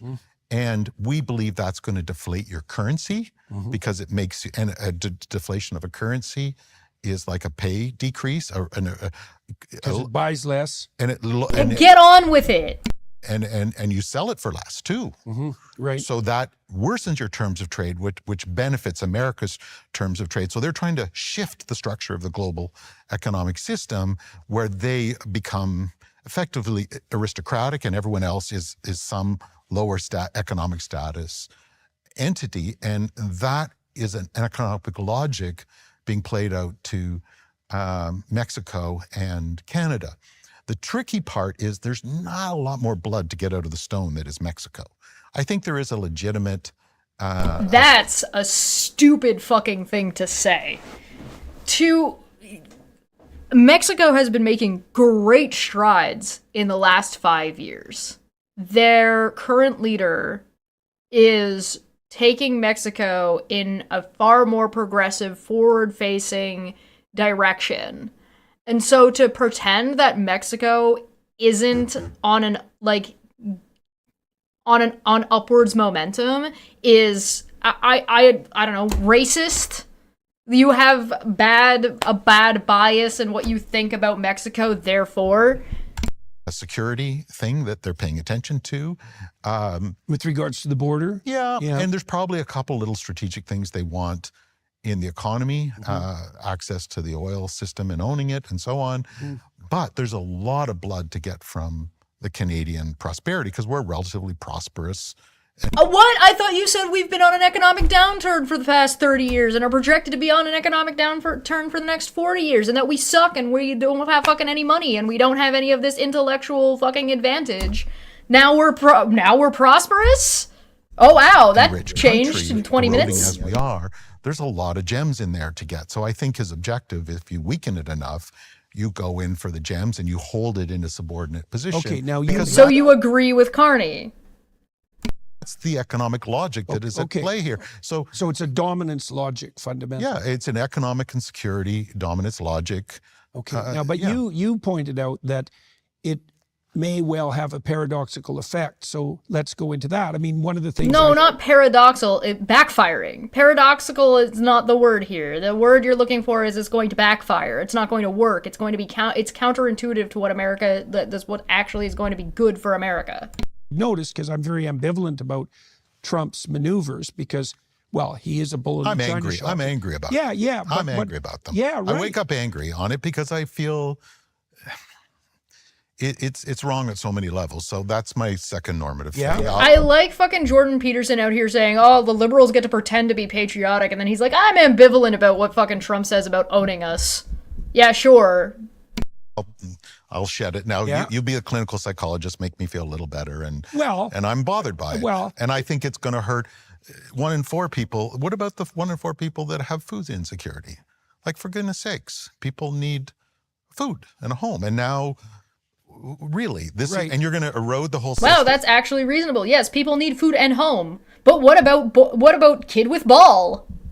Hurt Canada comparatively more, still hurt America, and vulnerable people are going to pay the largest price. Because what? Because Correct. that's how the aristocracy works, and let them eat cake. And Right. yeah, as a proud Canadian and somebody that believes in, my dad was an electrician. I mean, these structures, I wouldn't have gone to school. I wouldn't have had this. Yeah, it violates all sense of fairness for me. So that part of it is not cool by me. But yeah, we'll go into the misplayed hand by things. I would like Trump. to know Yeah. partly, for example, why you are a proud Canadian, why you've stayed here because you didn't have to, and why you think this country's worth fighting for. And then I also Because Jordan Peterson didn't and left, want to know what you think. and then wants to tell everybody else what counts as being a patriot, like a hypocrite. about the fact that Trump tromping around has actually seemed to wake Canadians up a bit to help them understand once again that they do in fact have a country, that it might be worth preserving, that we should pay attention not only to the resource economy, which we've done everything to scuttle, but that we should maybe wake up with regard to, these more sophisticated issues that you've been... All right, so I'm going to pause this one here. They go into, it's titled, Carney is trying to position himself as an outsider. He isn't, and I'm like, I kind of agree with that. Then they've got another one, a closed economy model will not work for Canada. I agree with that, but then they say, nor will the green agenda. I don't agree with that. I don't see why electricity or power generated from green energy would be worth less than oil when one is more limited than the other. It doesn't make any sense. Energy is energy. And then Trudeau was a follower of bad ideas. Carney is an architect. It will fail. And I'm just going to say that's absurd. That's just repeating, like, conservative talking points. So... maybe we'll get into it another time, but this one is now after the election. This is 13 days ago. This is April 29th. So I want to talk about this one real quick. It's short, so... Trudeau virtue signaled to a degree that was virtually impossible as he impoverished Canada to no positive end whatsoever on the environmental front. And that's not true. That's not true at all. That nothing about that was anything he just said was true. How is being an architect meaning it's going to fail? Man, I don't know. Peter Jordanson is something else. Pete Jorts over here. And all that's going to happen is that's going to be much worse under Carney. So we already see that Carney set at serious odds, for example, with Danielle Smith in Alberta. And that's a continuation of... Actually, no. So, fun thing about Carney is, like I said earlier, he's been doing the things that conservatives want. Conservatives want the carbon tax gone. He got rid of the carbon tax. They want a pipeline. He signed onto an LNG pipeline that they've been working on, that they've been talking about. The Liberal Party signed a pipeline. There's, they want... housing and affordable housing. There's a house plan. So, no. He's not at odds with Danielle Smith from, an actual policy or political standpoint. He's at odds with Danielle Smith because Danielle Smith doesn't like the direction that she wants to consolidate and hold on to political power. At the behoovement of Albertans, because Albertans have been suffering under her care since she's been elected. Talk to me again about municipalities in Alberta going bankrupt because of her. And Danielle Smith is the one who's at odds with Canada. Right. Everyone else is on the board here. And Jordan Peterson is going to pretend like Danielle Smith fucking matters. She's not that important. Albertans are important. Danielle Smith is not. Serious odds, for example, with Danielle Smith in Alberta. And that's a continuation of the scrap that Smith and the West has been having with Trudeau and the Liberals and the East as a whole. That's not going to rectify itself. It isn't even obvious to me that the country itself, which the Liberals for the last 10 years have regarded as an entity with no real central identity anyways, it isn't obvious to me at all. That's not true. He's just making that up. That the country's going to be able to survive another 4-year round of liberal, utopian, globalist, environmentalist, net zero catastrophe. Remember, Jordan Peterson doesn't like to identify himself in politics and likes to be like, he's the centrist, right? When did he move out of the country? Last 2024, I want to say around November of 2024, I think. Is to me at all that the country's going to be able to survive another 4-year round of liberal, utopian, globalist, environmentalist, net zero catastrophe. Obtuse rubber goose. Brother, we've been doing great during all of these catastrophes. If you, again, like I said, every time there's these like global issues that have happened, Canada has been in the lowest end of suffering and the highest end of bouncing back the fastest. So like, look at COVID, look at fucking the financial crisis that the Conservative Party tapped Carney for, look at the way Carney handled Brexit and what he was a part of and what he was able to influence and what he wasn't able to influence and how he handled it regardless. Look at the financial crisis that he was part of the banking for. Like, you can see Canada succeeding and, in some cases, thriving in these scenarios. So I don't know what the fuck Jordan Peterson is talking about outside of him just being angry. He's just angry for no reason. Like, if we're succeeding, why are you mad? Because you have to pretend we're not? And so don't be thinking that Carney's a new guy. And don't be thinking that his stellar resume indicates that he's going to produce some kind of economic revival in Canada, because all the evidence points to the fact that he's going to continue to... Our economy was already growing. What do you mean?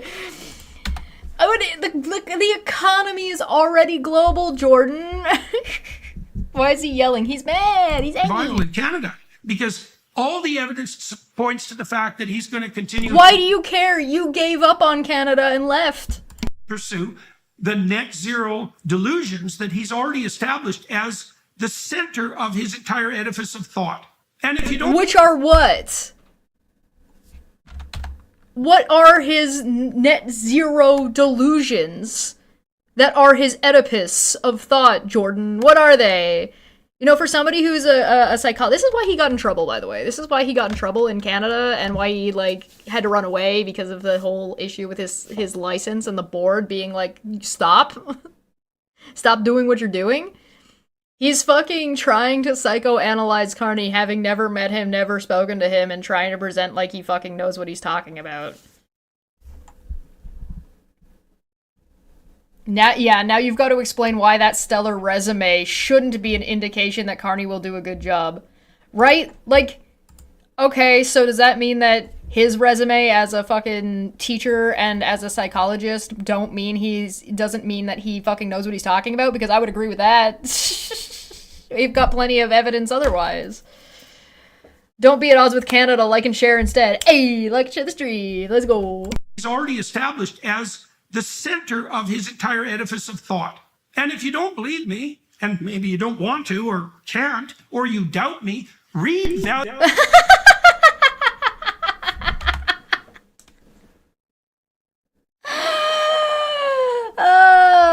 The assumed dishonesty.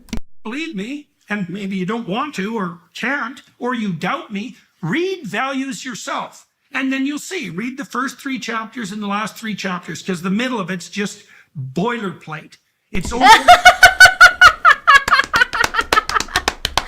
You telling people that they need, if they want to understand Carney, they need to and Jordan Peterson's opinions about Carney. You need to read Carney's book, but not all of the stuff that he just said is standard and makes sense, but just the beginning and the end, because that's how you understand somebody and a book, by only listening to the first and last thing they say.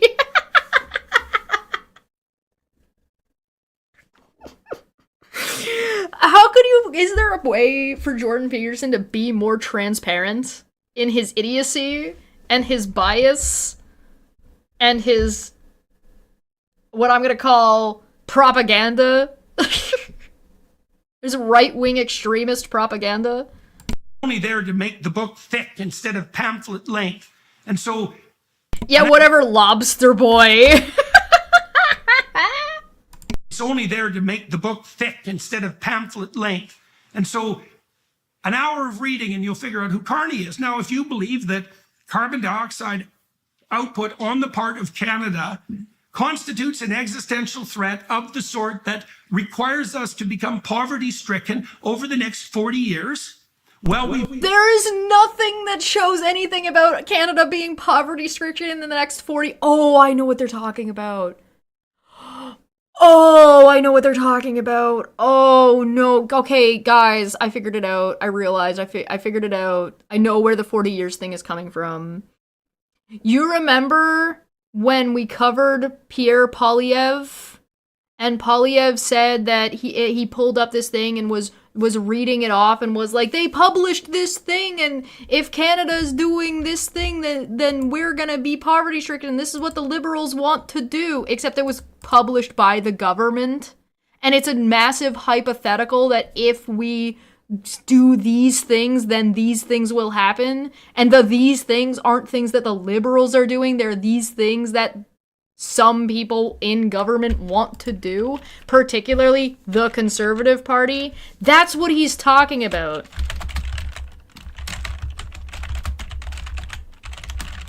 Let me see if I can find it.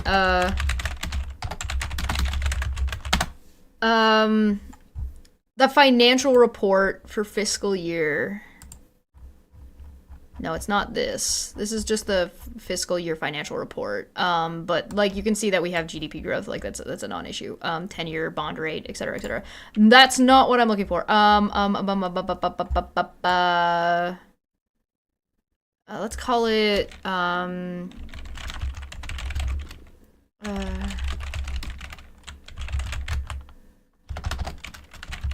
there was like a whole like little mini study that they did.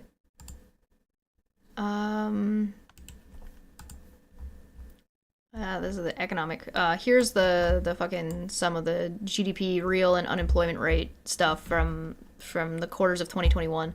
Oh my god, what was it? Oh my god. I know what this is.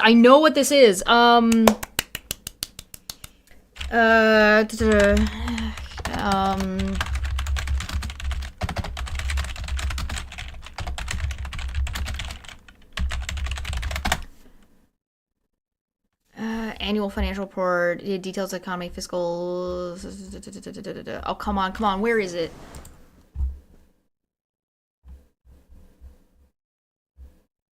No, that's a poll tracker. No, they put out like a hypothetical projection.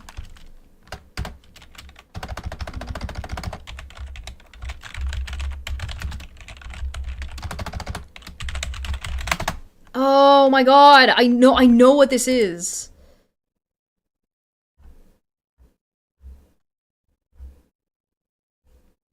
Oh, here we go. This is okay, so this was Poilievre talking about it, right? Poilievre says a government report predicts a terrifying 2040, and here's what it actually says. Conservative leader Pierre Poilievre pounced on a government report that he argues predicts a terrifying world in 2040 to warn voters of the dangers of giving the Liberals a fourth term. But the actual report is far more nuanced. Speaking to reporters Tuesday, Poilievre pointed to a policy report predicting on the idea that social mobility will severely decline. This is it.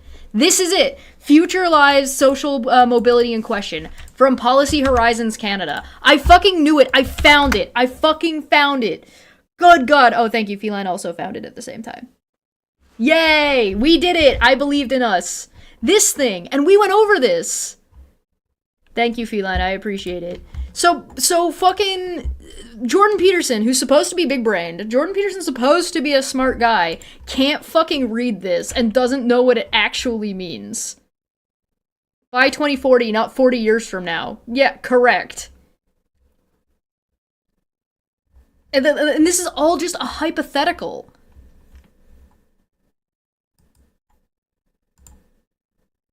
Quote, the report paints a terrifying picture of a spiraling economy, depression, and cost inflation, Poilievre says after releasing his party's costed platform. Quote, what they are anticipating on the current trajectory is a total meltdown, a societal breakdown in Canada if we stay on the current track. The report is from Policy Horizons, billed as a foresight organization within the federal government, which examines trends and possible future scenarios to help Ottawa build programs and policies, quote, that are more robust and resilient in the face of disruptive changes on the horizon. Their report entitled Future Lives Social Mobility in Question was released in January, but has recently been making the rounds online, framed as predicting a dystopia. Not only is the report far from that stark, its authors stress the document is not meant to be seen as predicting the future. Premised on the suggestion that downward social mobility might become the norm in the future, the report's authors lay out a scenario for 2040, quote, in which most Canadians find themselves stuck in the socioeconomic conditions of their birth, and many face the very real possibility of downward social mobility. Quote, currently most Canadians still believe they have equality and opportunity, it said. This may change. The authors call the scenario, quote, neither the desired nor the preferred future, but one Policy Horizon suggested is possible. Like, the whole thing is about, hey, these are pitfalls that we need to look out for, and we need to make sure that we make policy that makes sure these things don't happen. And they're presented, Jordan Peterson's out here fucking having a fucking whole ass, he looks like he's gonna cry, because he can't handle, like, hey, if these facts are facts, then we need to be concerned about X, Y, and Z. Brother is, like, crying, looking at a roadmap, and the roadmap says, hey, this road is bumpy. Like, maybe we don't take that road. And he's fucking throwing a goddamn hissy fit about it. Jesus Christ. Virtue signal about how the planet could be saved while doing absolutely nothing about actually addressing any true environmental problems. That citation needed. I thought him not doing pipelines was addressing that thing. You're saying he's addressing these things and causing poverty, and now you're turning around and saying he's not actually addressing these things. So then what's the poverty over if he didn't do anything? Like, what are you talking about? Then Carney's your guy. And if you think that core Canadian values are the values of the radical utopian environmentalist left, then what the fuck is the radical utopian environmentalist left? Is that just the Green Party? What the fuck? What do you mean 2040 is not 40 years from now? My keyboard is the loudest keyboard ever. It's not even mechanical. Ben Carney's your guy. Now, he purports to be a free market believer, which takes him out of the left-wing camp, but the way he maneuvers around that problem is by saying, well, the free market doesn't address the really important problems, and it's the... Or by saying the free market should have the information to invest in a feasible future. The free market makes fucking investments into future technologies. You just don't like that those future technologies are the wrong color. Like, that doesn't make any fucking sense. Radical environmentalist left equals normal people. Normal people who would like to be able to drink water. Central planners, the highly educated technocratic central planners that have to pick up the slack. And so he says free market, but what he means is central planning, free market. And what he means by central planning is Illuminati!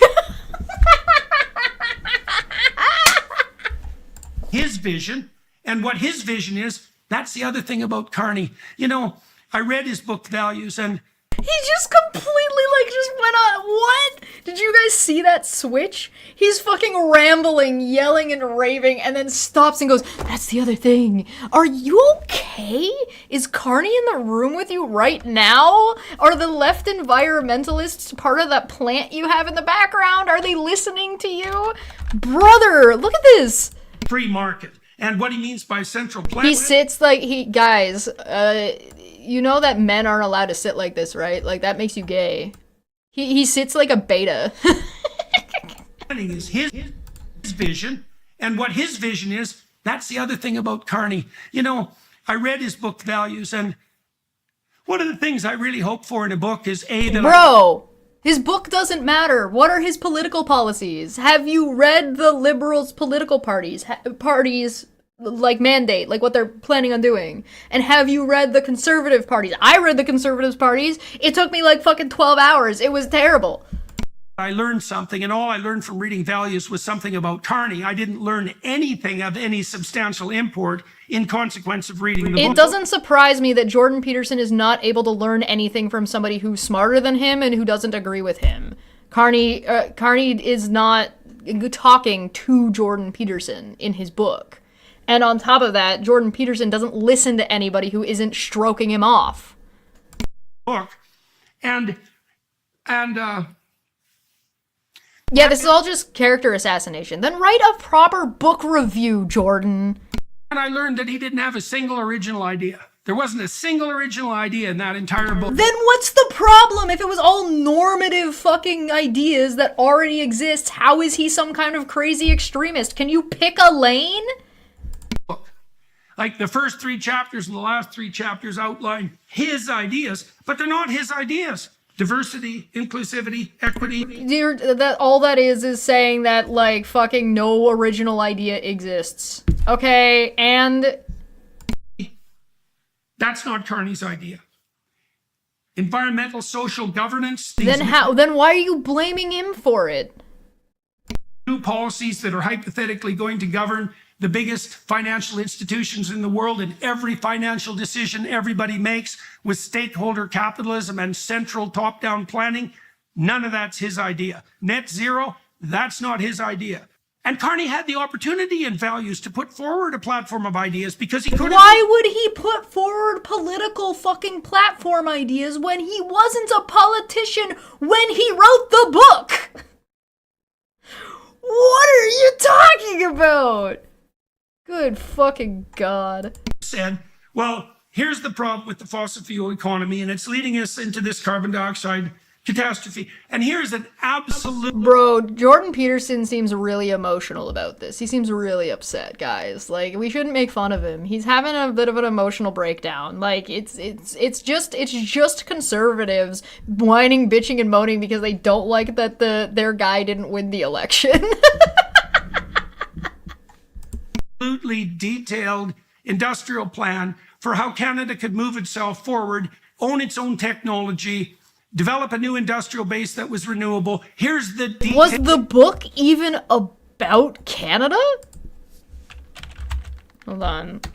Let me just look at a synopsis.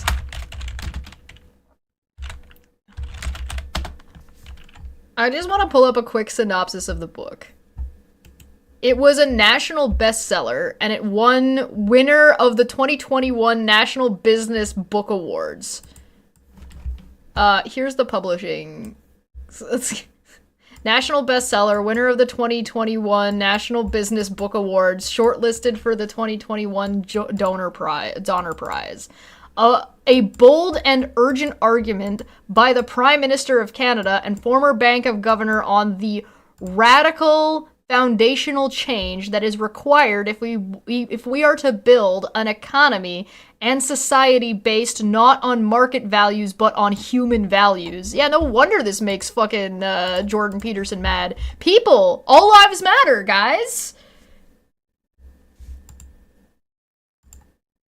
And here's the synopsis. Our world is full of fault lines, growing inequality in income and opportunity, systemic racism, health and economic crisis from a global pandemic, mistrust of experts, the existential threat of climate change, deep threats to employment in a digital economy. That economy that they were bitching about in the fucking first one. With robotics on the rise, Mark Carney argues that these fundamental problems and others like them stem from a common crisis in values. Drawing on the turmoil of the past decade, he shows how, quote, market economies have evolved into market societies where price determines the value of everything. When we think about what we, as individuals, value most highly, we might list fairness, health, the protection of our rights, economic security from poverty, the preservation of natural diversity, resources, and beauty. The tragedy is, these things that we hold dearest are too often the casualties of our 21st century world, where they ought to be our bedrock. In this profoundly important book, Mark Carney offers a vision of a more humane society and a practical manifesto for getting there. How we reform our infrastructure to make things better and fairer is at the heart of every chapter, with outlines of wholly new ideas that can restructure society and enshrine our human values at the core of all that we build for our children and grandchildren.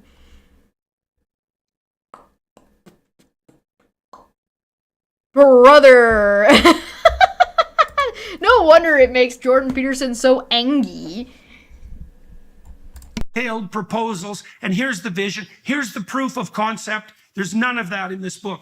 Bro, you literally said you didn't read the middle and that you only read the beginning and the end of it. It's almost like if you read the whole book, you might have found those things.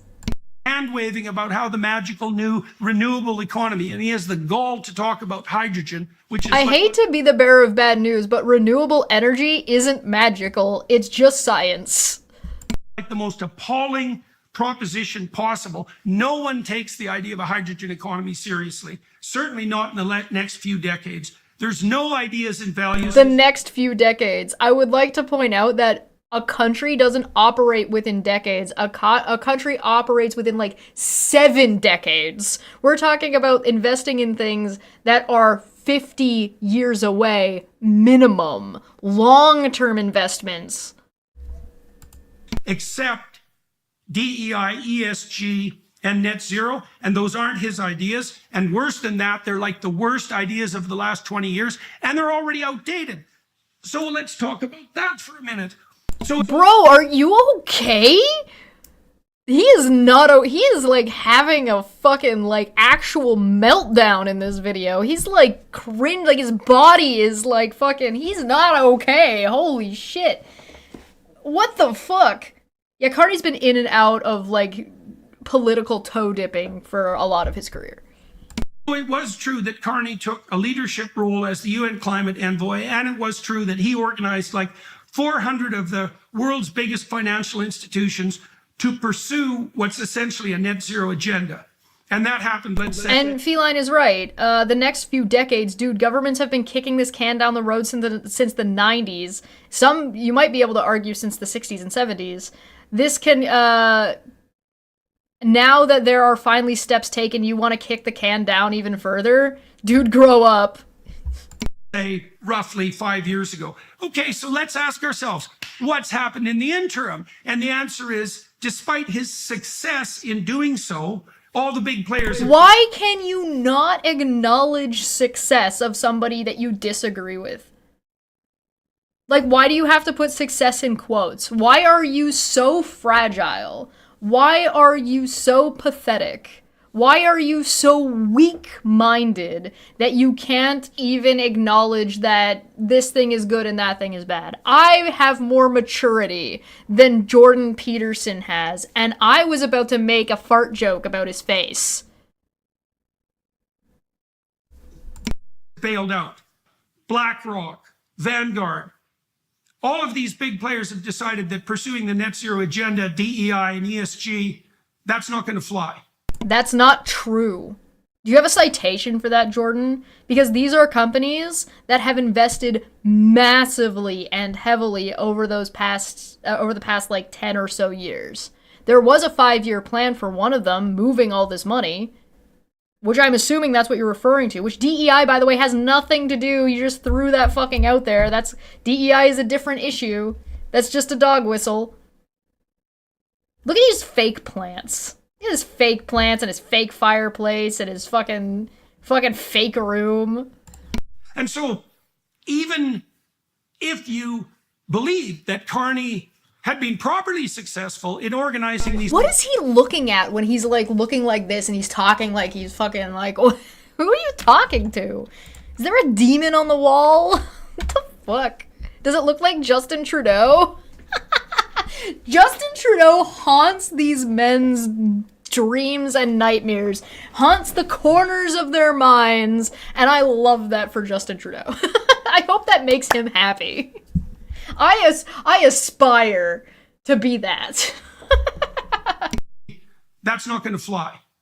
And so even if you believe that Carney had been properly successful in organizing these big financial institutions to hit the net zero targets, you're faced with the problem that they don't think so anymore, and that whole coalition is falling apart. So citation needed. If the coalition is falling apart, that means the coalition is still existing, which means that there has to be some belief in the system. So what do you mean? Do you have a single citation for any of this? Do you think there's a citation down here?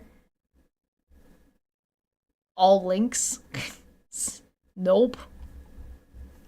Interpretation of part of the reason that Carney's motivated to become prime minister is because his international career has collapsed in failure. What? Huh? What? Carney's international career has collapsed in failure. Do we have a citation for that? Because I don't think we... hold on here. Hold on. It's okay. Elmo's got this. Tell Elmo. How? What are you talking about? He resigned and left and ended tenures for things. He had an incredibly lucrative career. What are you talking about? He was praised in the UK and in Europe. Like, what do you mean? I feel like this is just desperation. This is desperate projection from somebody who has had a completely failed career as both an educator and as a fucking psychologist and a psychiatrist. He was booted out and his license is like nowhere to be seen. And so he had grifted down to America after he ran away from the consequences of his actions in Canada from the Board of Psychology. He's just projecting. And so now where is he? Well, you might as well go to Canada. It's kind of a ratty little backwoods country anyways, and you don't really want to bother with niceties like actually having a seat and meeting Canadians and being elected. You can just... He has a seat, he met Canadians, and he was elected. So what are you talking about? Huh? Just hop in because you have this stellar resume and you're the Bank of England former governor, and you can tell people what's what. And you can tell Canadians that you're an outsider and that there's going to be some sort of economic revolution. And you can do that while lying about your actual goals, which are net zero, or failing... He didn't lie about that. I think we all know that. ...to explain how you made such a cataclysmic mistake, and you're going to do that... What cataclysmic mistake? What are you talking about? Did you just talk to Polyev and Polyev was like, no, Brexit was fucking Carney's fault? Like, that makes any sense? Because you were a complete bloody failure on the international front, and that's embarrassing, and it's going to become stark, bloody obvious in the next 5 years. Okay, so you have Jordan Peterson has special knowledge about Mark Carney on the international stage. So he's making this declarative statement and that everybody's going to know that he was right in the next 5 years, but he's not going to share with anybody what it is and tell anybody what it's about, and he didn't share it with the Conservative Party, and he's not sharing it with anyone before the election. Okay. All right. Sure, Jan. And then I would say, as I already said, that if that wasn't the case, then Carney would let Canadians get to know who the hell he is, and he wouldn't have called a snap election that will unfold in virtually no time. The Conservatives were demanding an election, and he went, okay, why are you mad? And I might also say he would have agreed to come on this damn podcast as well, because I also... Oh, that's why you're mad. Because he wasn't going to waste his time talking to you. Carney did go on podcasts, just not yours? Why would he go on to your podcast? What value do you provide to him? On the other hand, you're not even a fucking Canadian anymore. You gave that shit up. Why the fuck? You're gonna pretend to be a patriot? Oh, he's so mad. He's coping and seething. offered him that opportunity because I could be sitting here talking to him. And his staff was reasonably polite in their insistence that they couldn't find the time. But I also... Sorry, Jordan, I'm too busy fucking clipping my toenails. Invite Mark Carnage. Listen, I would probably have a better chance of getting Mark Carney on than Jordan Peterson does. Also like to point out that I interviewed Polyev relatively recently, and that was... Yeah, and it made Polyev look really bad because he said he hadn't changed any of his ideas for Canada since he was 17 years old. So he basically announced, and you announced and agreed with, you wanted a fucking teenager running the country. By any standard of evaluation, the most successful political interaction in terms of distribution and impact of... What? I'm sorry, say that again? ...in the time, but I'd also like to point out that I interviewed Polyev relatively recently, and that was by any standard of evaluation, the most successful political interaction in terms of distribution and impact of any Canadian political move in the last 100 years. All right, so that means we can thank Jordan Peterson for people getting to know fucking Polyev has the ideas of running the country of a teenager, and that's why he wasn't elected. So, good job, Jordan, thanks. That's the point. It makes Jordan look even worse. Right, exactly. Like, what a weird thing to fucking say. Wow, I had the most impact in getting my guy not elected.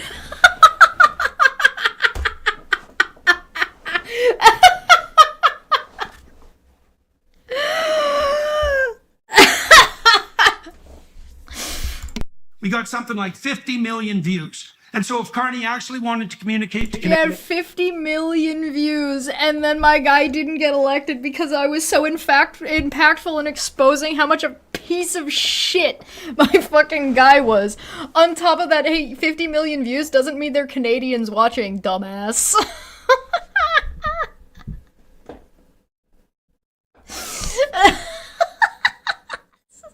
This is so funny. Canadians, even Canadians like me, well, he had the opportunity. You're not a Canadian anymore. You ran away. You don't get to claim that now. Me inviting Carney on the show. Hey, listen, Carney, come hang out with me. We'll drink Kilkenny together.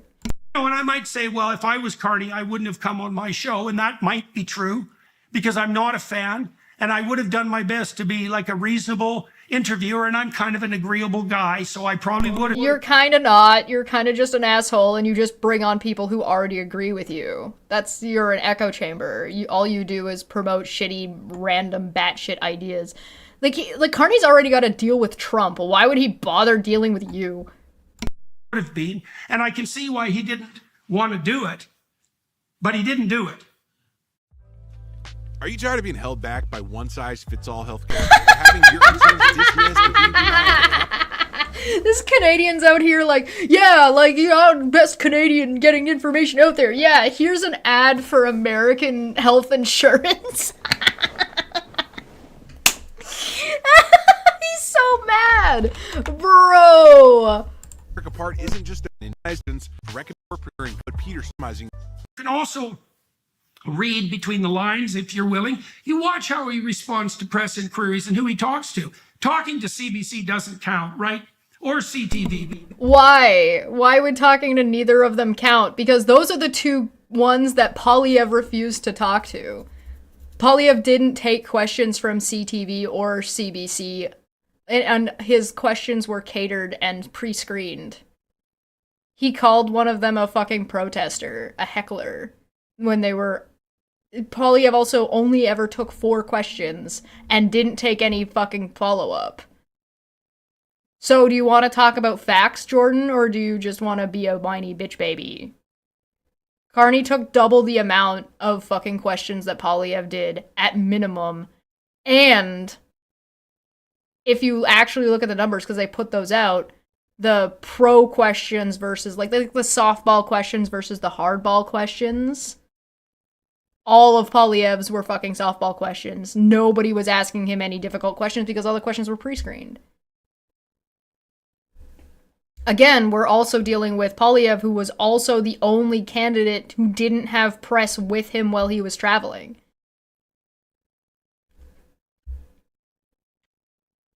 I remember watching Matt Dillahunty versus Jordan Peterson. It was very funny.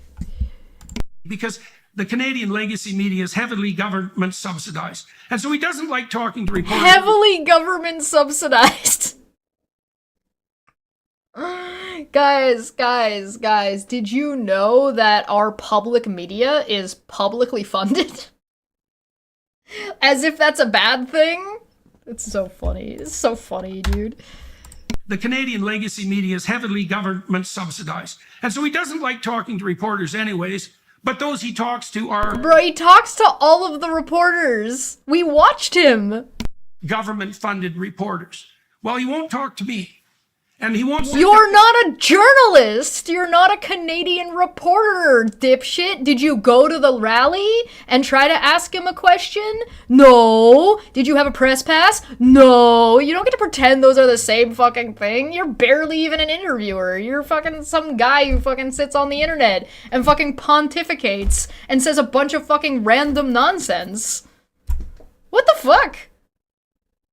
The state media is government subsidized. Wow.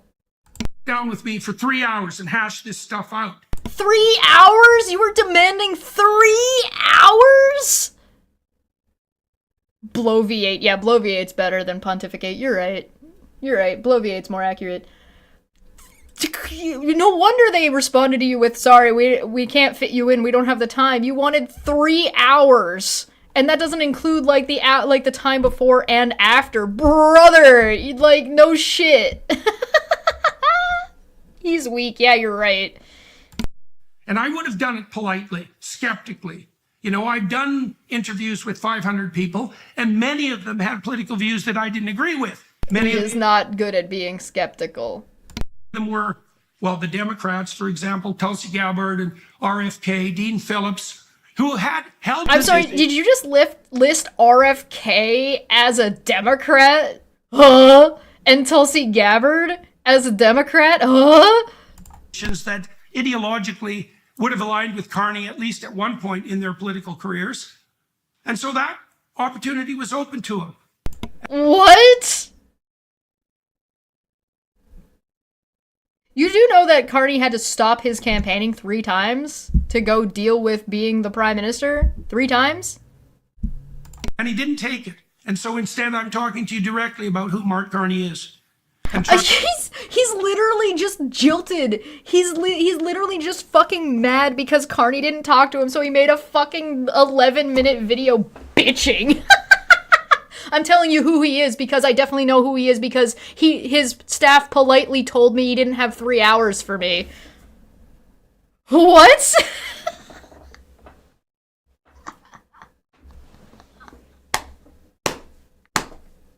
And this right-wing grift podcast. You know who would be way more fun to watch talk to Mark Carney? Ben Shapiro. I would way rather watch Ben Shapiro talk to Mark Carney than Jordan Peterson, because I think Jordan Peterson's got brain mush, and I think Ben Shapiro, I've been noticing some of the things that Ben Shapiro's saying recently, where he's like, these tariffs are stupid. Why are we tariffing Canada? What the fuck? And then talking about how what Trump is doing is problematic and not good.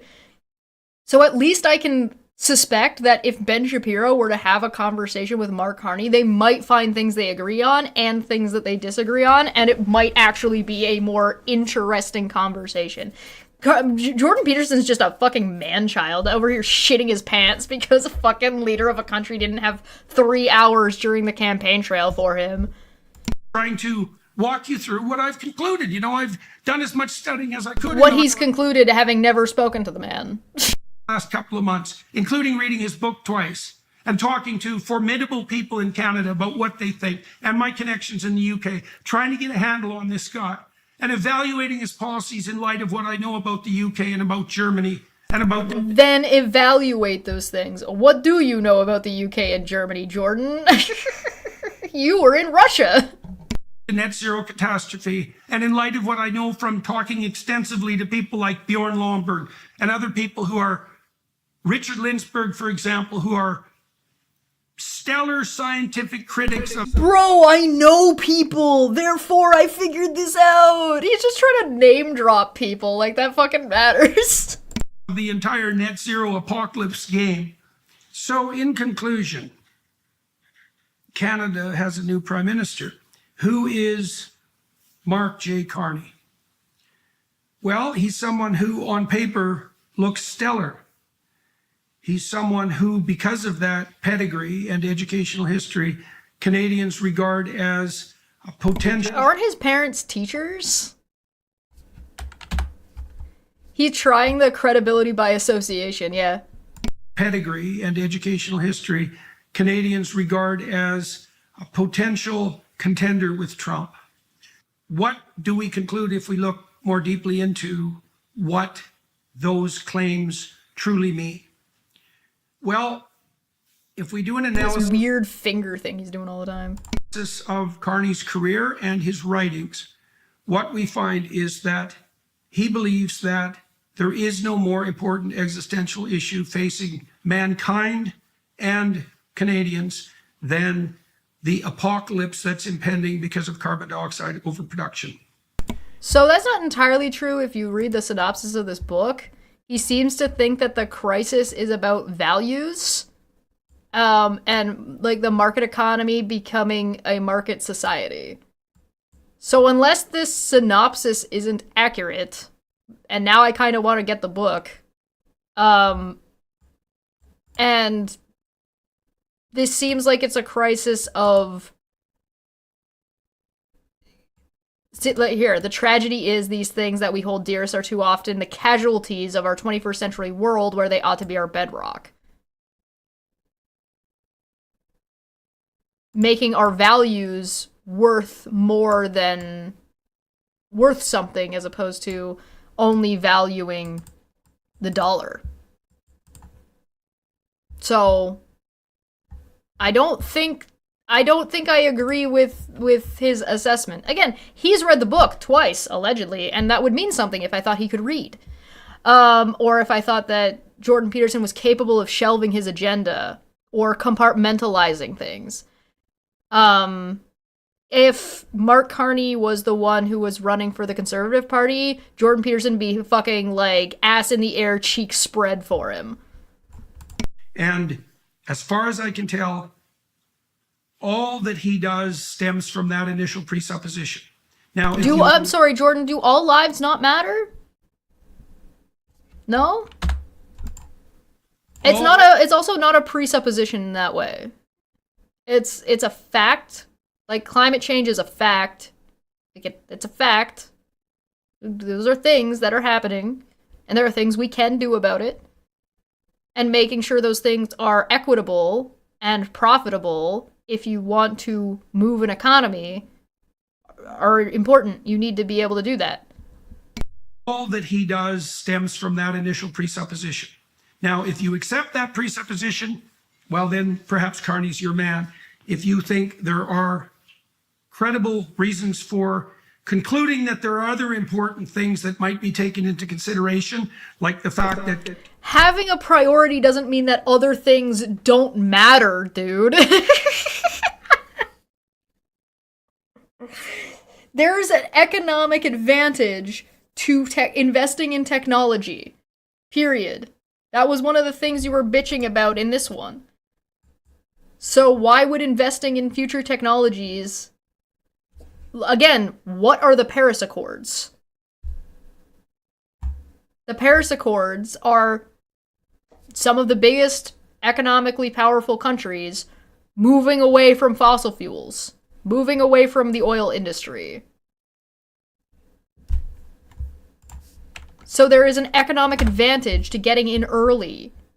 Including that there are other important things that might be taken into consideration, like the fact that Canada's economy is collapsing, and Canada's economy is not collapsing. Canada's economy is not collapsing. Canada's economy is not collapsing. Canada's economy is not collapsing. We have the highest growth in the G7. We have the lowest inflation rate in the G7. We hit the highest low for during COVID and had the fastest bounce back after COVID. Canada's economy is not fucking collapsing. That's not a thing that's happening.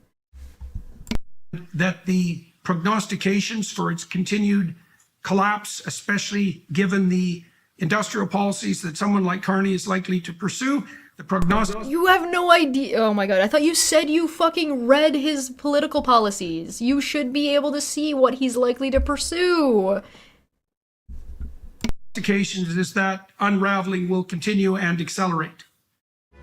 Nothing says that anywhere. You made that up. What? And that the prognostications for its continued collapse, especially given the industrial policies that someone like Carney is he's talking about this thing again. The prognostications is that unraveling will continue and accelerate. That's not a concern. Okay, so Jordan Peterson lost his fucking mind, is screeching and yelling, and would probably do a January 6th if he could.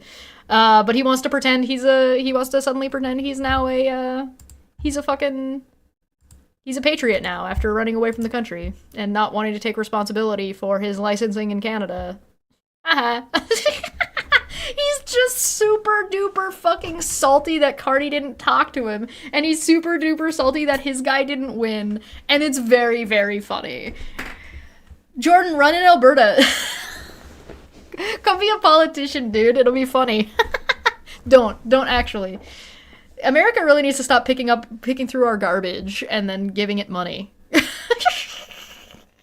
Look at you, Ted Cruz. Sorry, Raphael Cruz, or whatever the fuck your actual name is. Alright, that's everything for me. I'm glad we watched the second one, because the second one was the first one was very confusing, and like, this doesn't make any fucking sense. And the second one is just funny. That was just funny. Look up the Inequality Adjusted Human Development Index. Okay, hold on. I'll pull that up. Let me pull that up. I got it. Now I need to get Carney's book. So I guess I'm going book shopping.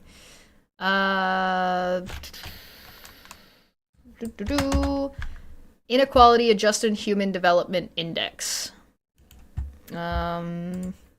Is this what you're referring to?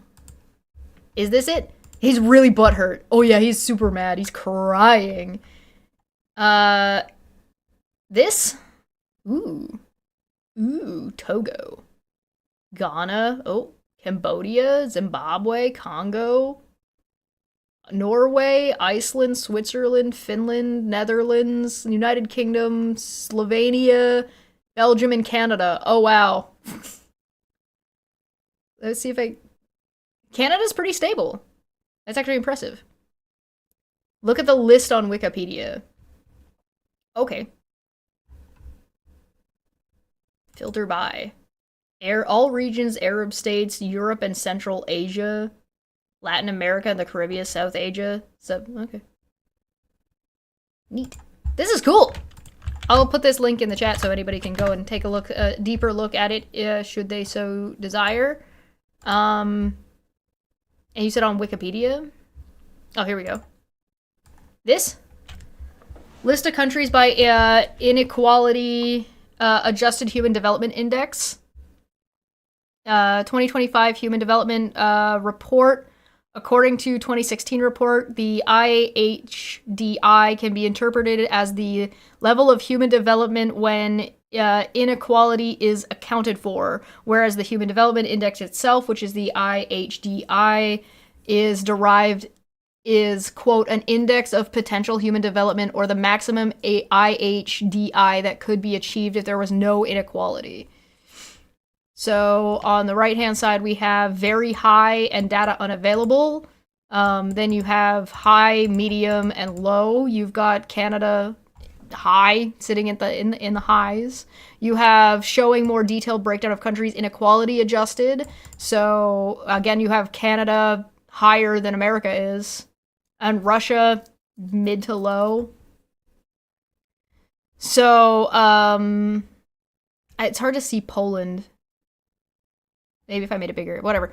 Table ranks countries according to their Inequality Adjusted Human Development Index. Data is based on 2023 estimates, so adjusted for the 2025 report.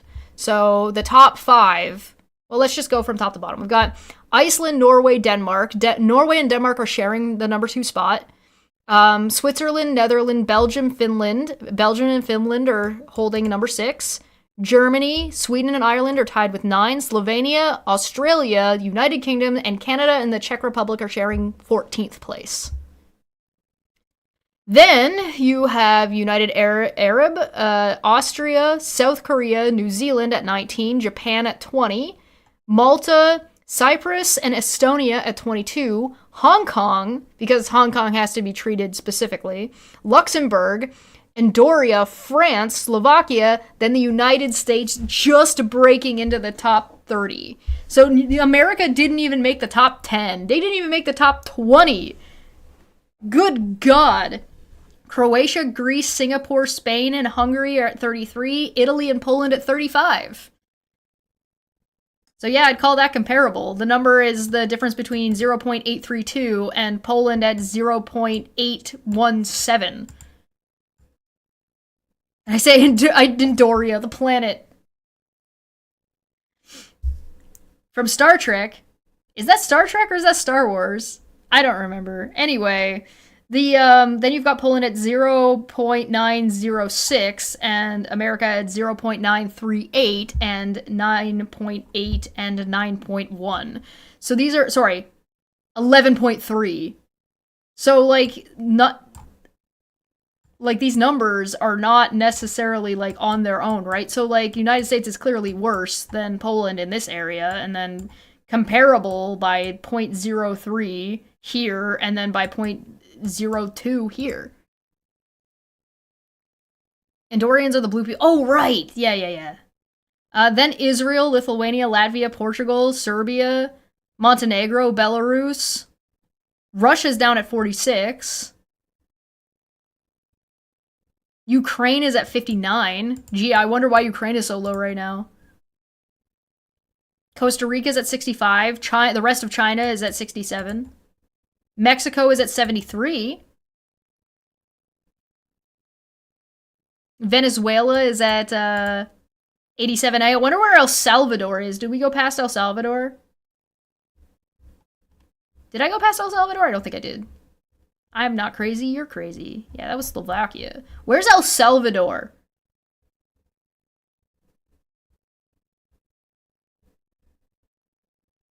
Haiti's at 149.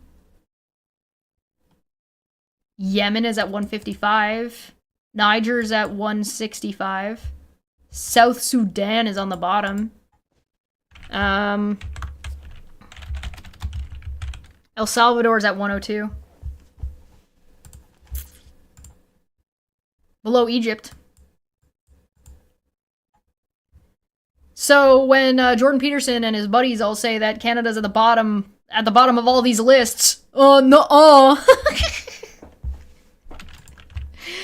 fucking good God, fucking America not even fucking cracking the top 10. Good God, not even top 15, dude. Jesus. We could do better. We'll see. We'll see what Canada does in the next 5 years. Shit's about to get wacky. Shit's about to get weird. Things are about to get nuts. This is gonna be an interesting time to be living in.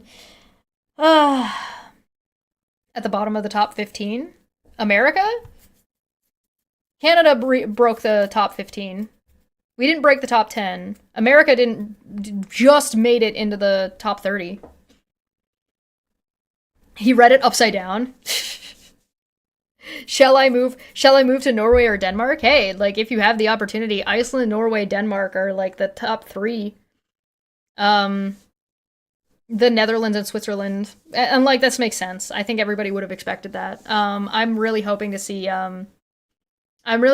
Canada, considering the direction we're going in and what Mark Carney seems to plan to do, which is expanding our manufacturing industries as well as our trade agreements. I suspect we'll see a boom, as well as investing in infrastructure. We'll see probably a boom in jobs and equity. So we'll see. We're gonna find out. Thanks so much for joining me. I'm gonna get out of here. Jordan Peterson's a lying liar who lies, and he's I enjoy watching him. I'm gonna drink his tears. Delicious. I love it when losers lose. Thank you so much. I'm gonna get out of here, and I will see you guys tomorrow on Dapper's channel. Bye.